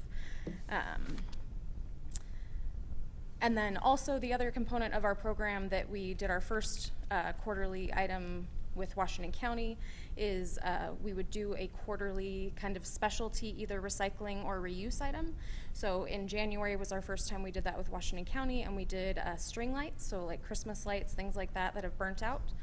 Some of the other materials we've discussed with them for future quarterly items are things like silverware, linens, warm jackets, things like that that we can donate to nonprofit facilities that then they can get to their community. So they've talked a lot about working with Community Warehouse and organizations like that for the reuse and donation items. And then if a program like this were to be approved by City Council, we could begin these services in Tigard within 30 days of whenever the approval happened, just to give us a little bit of time to get the word out to people. But both of us are actively providing these services in other jurisdictions, so it's pretty quick for us to turn on. So I've talked enough. I'll turn it back to Dave. Great job. All right. Well, let's if we can move to the next slide. We're almost there. The last slide here, it just really touches on the franchise services. So, you know, Oregon has been at the forefront nationally for creating and expanding recycling programs. The franchise system here in Oregon has helped the state achieve very high quality recycle programs, which is something we're all very proud of. And with a strong recovery rate, which is, you know, near 50%, and that is higher than the national average. We believe strongly in sustainable materials management, and we, you know, we appreciate our partnership with our local governments, and that allows us to further those goals as we move to the future. In 2022, last year, combined Pride Disposal and WM collected just over 16,000 tons, which, you know, that equates to more than 32 million pounds of recycling and composting from our Tigard customers. So that's 16,000 tons kept out of the landfill due to the franchise system in Tigard. So our partnership with the city means that every year the city receives detailed information on how much material is collected and where it goes. Whether it be in the garbage to the landfill, yard debris to the compost facilities, or recycling materials to the recovery facilities, the city, county, metro, and DEQ know where every ton of material is sent. So with that, I want to thank you. On behalf of Kristen and I, we want to thank both of you. You can go to the next slide. I think it's just a thank you slide. And we're happy to answer any questions. I know we've probably inundated you with a lot, I know we did, with a lot of information, but we're happy to answer what questions you might have right now. Well, thank you for inundating us with all of that information. It's really helpful as we continue to navigate this process. Let's open it up for questions. Please raise your hand or go ahead and speak. Yeah, Commissioner Truvillar. Hi, thank you very much. Very nice presentation. Yes, there was a lot of data to digest there, but thank you for doing such a nice job. A curiosity question along the lines of your rate of return, right? You were trying to maintain a certain rate of return year over year. How has your cost of doing business been over a period of, say, 5 years or so? Have there been innovations and other things that you have done to contain the cost as well as kind of reduce it over a range of years so that you could keep the rates the same for the consumers, etc.? Thank you. Yeah. You want me to? I'll just. We might both want to answer that question, but I'll answer it. Hopefully, you know, we always, of course, yeah. Every year there's going to be those expenses that, you know, might change, whether it's the cost of living or the price of fuel, you know, health benefits, what have you. But you know, our companies, we always look for those efficiencies too, to make you know, the rates stay competitive for the community and for the customers that we service. So whether it's more automation or if it's just, you know, better routing, you know, those are the kind of things I think that I can think of right off the top of my head that we really do to keep things, the costs low for the customer. Kristen, you might want to have more to add. Yeah, I would just add that one of the interesting parts of our business is that many of our costs are not in our control. For example, our insurance costs are a huge portion of our expenses, both liability as well as health insurance for our employees. And our industry in particular has seen a large uptick in our insurance costs because there's a lot of insurance companies that have just left the market because in other parts of the country, especially insuring our type of business is very expensive, and so they just won't offer insurance to us. And so the companies we have to choose from are less and less these days, which means the ones that are providing it are more expensive. Also, as we mentioned earlier, our drivers are in the union, so our union contract expenses are known in advance, but they are regularly increasing, just like our other employees' wages are. And then also our dump fees, our disposal costs are also a very expensive cost for us, and much of that is driven by Metro Regional Government and the fees that they charge at their facilities and the fees that they charge on every ton of garbage that we dispose of. Also, there's been drastic shifts in the recycling markets. China's National Sword that happened in 2017 saw us go from receiving some revenue for our recycling, which goes back into the system to offset the cost of providing the services, to actually paying to process recycling, in some cases more than we pay to dispose of garbage. So I share that just to say that we have a lot of expenses that are outside of our control, and Dave spoke to the ways that we try and control the costs that we can based on efficiencies, automation, things like that, and keeping our costs low that we can control, but unfortunately many of our costs we can't control. Thank you. Thank you. Council President Hu? Thank you. Just curious, is it possible to just charge a pickup fee without the $250 monthly fee, or is that too expensive for typical, or is that not a viable business model for you? So we set the rate model up with a low barrier to entry for the monthly fee, partially because it helps cover the cost of the bin that we provide at each home. It helps cover the cost of the truck that is driving down the road. While the service is on call, both of us are utilizing existing equipment that we have to provide the service. We didn't have to buy additional equipment for it. And in our case, we're doing it we made some modifications to our glass recycling trucks. So it's the truck that's already going down the road. So it's to allocate some of the costs for that truck so that service can stand alone rather than have any of our other services subsidize it. So acknowledging that there is a cost to have the driver and the truck go down the road. And also there's a kind of a buy-in factor of making sure that people, if you don't have to pay anything for the bin, you might order a bin, and then, we have customers that are paying for it and haven't had it pick up in 7 months. Somebody might get the bin, and they make really good storage containers too, especially now that we provide a lid for them. And so making sure that the people who are participating really want it for the recycling service. So there's a combination of reasons, but we tried to set that very low. That way it wouldn't be like, a $12 monthly fee that is gonna potentially make people not want to participate. Councilor Shaw? Thank you. Excellent presentation. Like the Recycle Plus program and the creative ideas on the different monthly extra programs like the string lights in January. Do you look for customer input or any suggestions? Do you have like what we used to call the drop box of ideas? Or do you take ideas of potential like utensils or napkins? I think that's a great idea. We've kind of looked to Washington County to lead the charge on the quarterly items, because that way we can try and make kind of a regional, consistent program to it. But I think we're open to suggestions.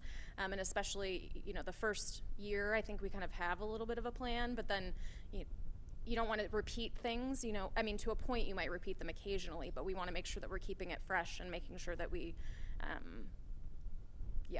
I would say that we're very open to suggestions, and we should figure out, I think that's a good thing we should mention to the county, to figure out kind of a feedback loop to make sure that we're hearing like, hey, it'd be great if I could do this, so.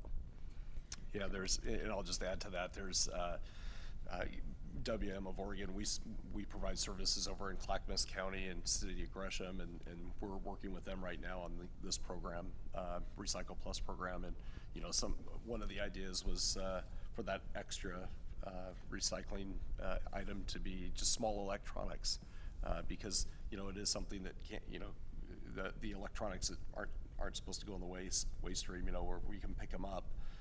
And then maybe take those to the depot, you know, so they're properly recycled, where customers might not want to drive in their, you know, one computer tower or laptop, that sort of thing. So, yeah, but definitely open to feedback. Thank you. So this program's been, you know, going for a little while in some jurisdictions, at least 6 months or so. What's the feedback you've gotten and concerns that you've heard, and how have those been addressed? Yeah, I know, I'll speak for our company that we have had some people that have signed up and then they've canceled, and we've tried to really engage with people and understand why they're canceling, because we want to make sure, is it because the service isn't usable, or are they having issues with it? And the majority of the feedback we've gotten from the folks that have canceled is they signed up for the service, they got the bin, and they realized that I don't have as much of this material as I thought I did, and the bin is 20 gallons, and so it takes a while for them to fill up. And while the convenience of having it collected is great, for the somewhat nominal fee, they realize that a lot of those materials they can bring back to grocery stores. So like film plastics, most grocery stores have a plastic bag, film plastic drop off at the front door. You're already going grocery shopping, you can bring that stuff with you. Some grocery stores like New Seasons have drop off options for the clamshells. And so people are realizing that, like, well, maybe I don't need it picked up because I'm not adding a trip really, but I can bring these things to a lot of other places that I'm already going. So that's the feedback we've gotten the most on why people have canceled. I think we had some kinks to work out in the beginning, like we would with any new program, because we drop off the bags for customers to segregate their materials within the bin, and sometimes our delivery driver would bring the bin and forget the bags, and then we'd have to go back and bring the bags, and every time we pick up a full bag, we're supposed to drop an empty bag, and it's a learning experience for all of us as we roll out a new program. So we've had some kinks like that and just had to kind of perfect and tweak our driver training to address those. Yeah, and I would echo what Kristen's mentioned, you know, really the same thing. You know, some people that have canceled, it's really due to maybe they weren't utilizing the bin and didn't accumulate the materials as much as they might have thought. I mean, of course, every household accumulates this material, you know, different commodities. So we have other customers that we've noticed that are getting it picked up every month, if not more, you know, every twice a month. So yeah, you know, that's the feedback that we've received.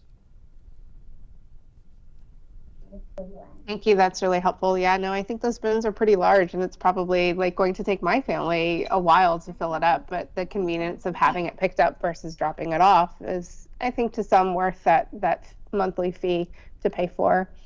Are there any other outstanding questions regarding this program? Okay, seeing none, thank you so much, Kristen and Dave, for being here. We appreciate you giving us this briefing and this information on this program. And we will move on to council liaison reports. Mayor, if I could just finish up that last item. Oh, yeah. Thanks. Please go ahead, City Attorney. Thank you. So the request, so tonight was just a presentation, but the request would be, if this is something that council is interested in, the next action would be to bring forth a resolution adopting rates. So I see head nods, and I'm assuming that we will go ahead and bring forth that resolution. All right, thank you. Thank you.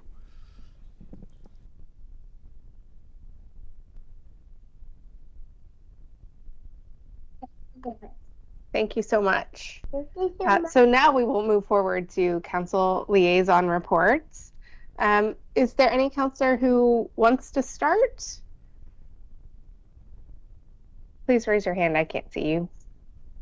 Oh, now I can see you.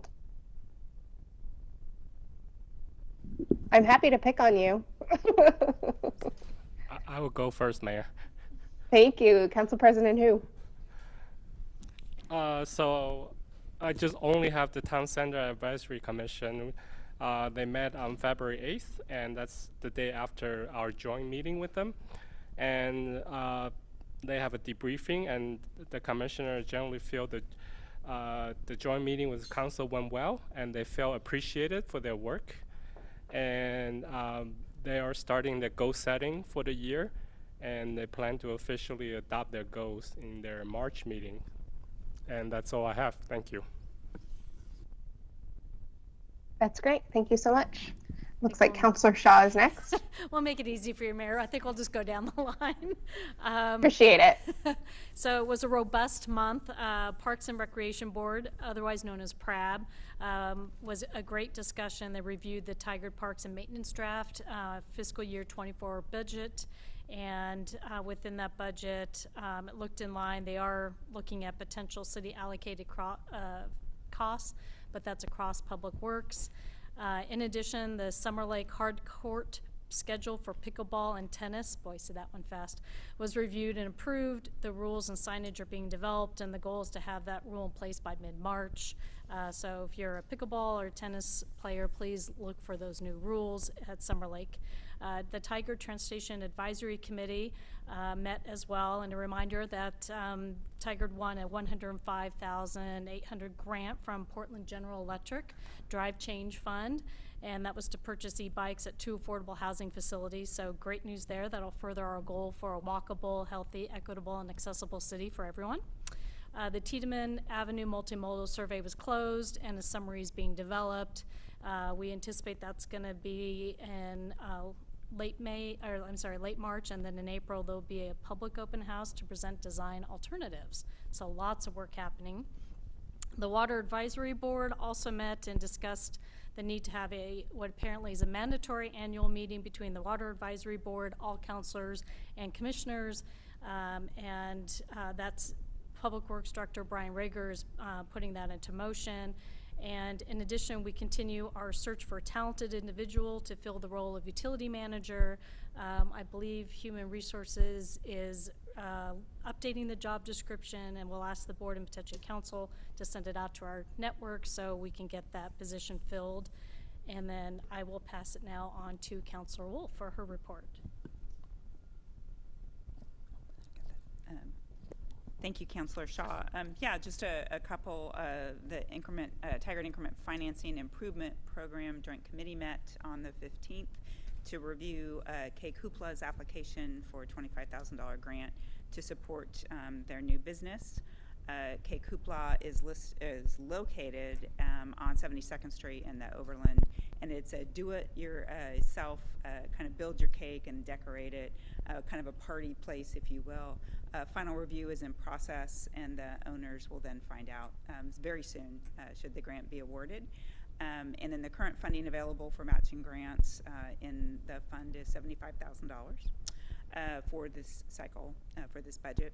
And then also on February 9th, the Policy Advisory Board for the Committee Development Block Grant and Home Committees also met. This was to endorse the 2023 proposed CDBG and home funding lists. Skylar Warren did a great job representing the city as the primary, given that Skylar has been working through that process, reviewing applications, so made complete sense for him to continue. As the mayor, you had directed him to do so. So that continues, and I think the city of Tigard, as part of that process, received the endorsement for its home ownership project for almost $150,000. And then just as a side note, April 10th through the 14th is National Community Development Week, and April is Fair Housing Month. So I believe Mayor Luby will receive a request for a proclamation to recognize these events, and those are going out to all cities in Washington County. And then what's coming up on the 27th is the Lake Oswego Tigard Partnership Committee meeting, and the 15th of March will be the Committee for Community Engagement. So that's my report. Okay, so the Tigard Youth Advisory Council was able to give a formal presentation to council in October, I believe, early October.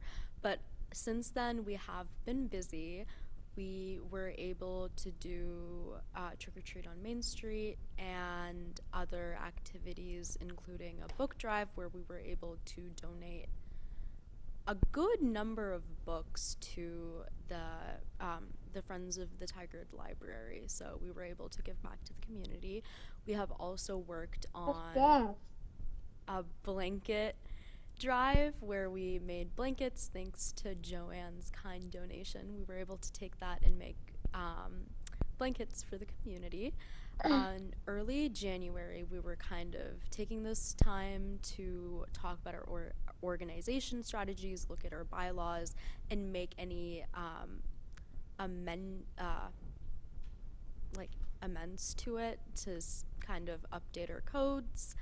And we were talking about getting more youth involvement in our Juneteenth planning and our Tigard Pride Parade. We were also looking into getting some more civic education trainings for the TIAC members to kind of teach them about what's going on with the legislative session, to talk about what's going on here as well.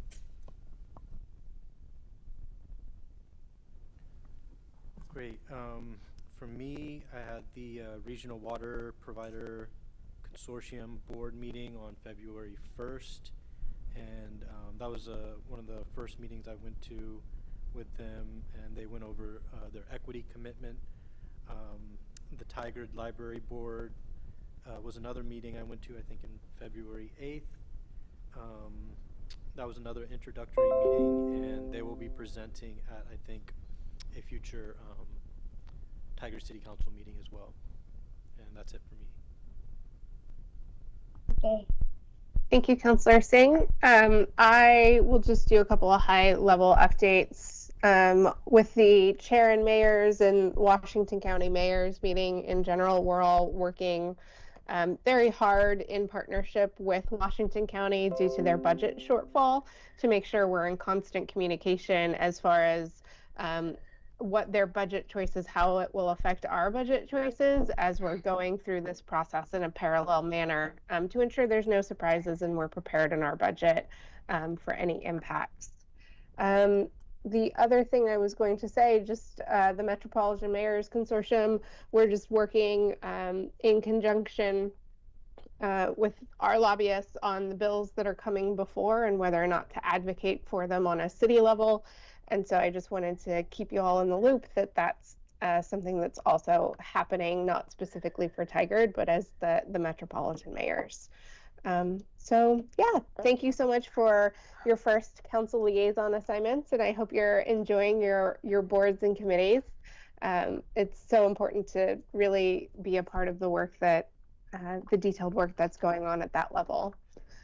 So with that, we will move on to our non-agenda items and turn it over to City Attorney Rajala to present this item. Thank you, Council. So we've had 3 meetings of our Tigard Charter Review Committee, and our 4th one is next Monday. So one of the appointed members, Dolly Specht, has been unable to make any of the meetings so far for various life reasons. But we have 2 alternates who are actively participating, have been to every meeting, and who are interested in assuming a voting role should they be offered one. So in your materials today, you were sent those 2 applications from the original round. They are Holly Fenton and Tony Simpson. We have reached out to them both, and they are interested.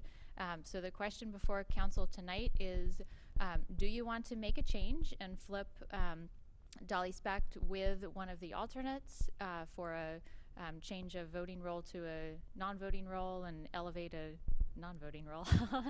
And if so, which member would you like to appoint? Thank you so much, City Attorney Rajala. And I will just say that I do think that participation is important, especially in a voting role. And I hope that we choose to have them swapped just so somebody who has been attending all of the meetings is able to vote in that capacity. But I will open it up for questions and comments or suggestions on maybe any preferences for who should be in that role.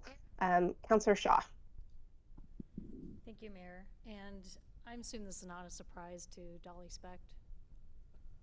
So she has reached out by email and said, apologized for her absences and basically acknowledged that she understands if there's a change that needs to be made. So we have not directly told her yet because we wanted to get council's input, but she has offered proactively that she understands that she has 3 unexcused absences.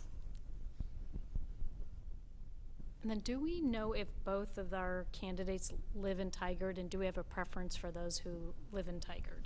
So Holly Fenton does not live in Tigard. She works in Tigard. So that was one of the parameters for the original round, was that they had to live or work in Tigard.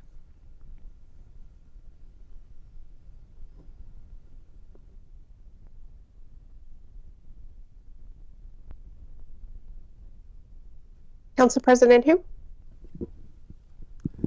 I just want to say that I prefer the switch since it's very important for voting members to attend all the meetings. And I'm happy with both, but I would prefer Mr. Simpson just because, according to my understanding, with the exception of one member, I forgot his name, and the youth member, every other voting member is either attached, I don't know if that's the right word, attached to either city, county, or state government.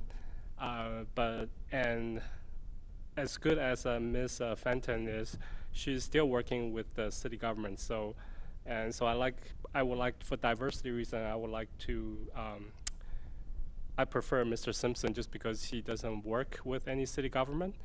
And he's involved with the Chamber of Commerce, and so he's involved in different aspects of the city from all the rest of the members. We have Councillor Shaw, 2 former mayor, a former state representative, a former school board member, and a current planning commissioner, and I believe another member works for the county. So we have a lot, so people working in the government's overrepresented already, I think. So I would prefer Mr. Simpson over Ms. Fenton if I had the choice, but I'll be happy with either one, so thank you. Council President who, you can certainly make a motion.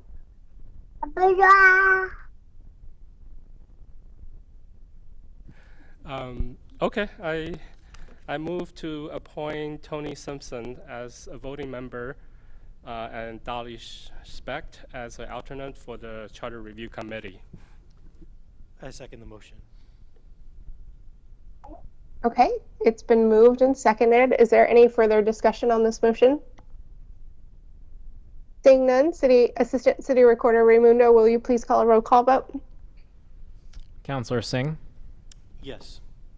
Councillor Wolf, Yes. Council President who, Yes. Mayor Lube, Yes. Youth Councillor Nog, Yes. Councillor Shaw. Yes. Thank you. All right, thank you so much, everybody. We don't have an executive session tonight, and it doesn't look like there is an administrative report. I would entertain a motion to adjourn. I'll make a motion to adjourn the meeting. I'll second. Okay, it's been moved and seconded. Deputy Assistant City Recorder Raimundo, please call a roll call vote. Councillor Singh, Yes. Councillor Wolf, Yes. Council President who, Yes. Mayor Lube, Yes. and Councillor Shaw. Yes.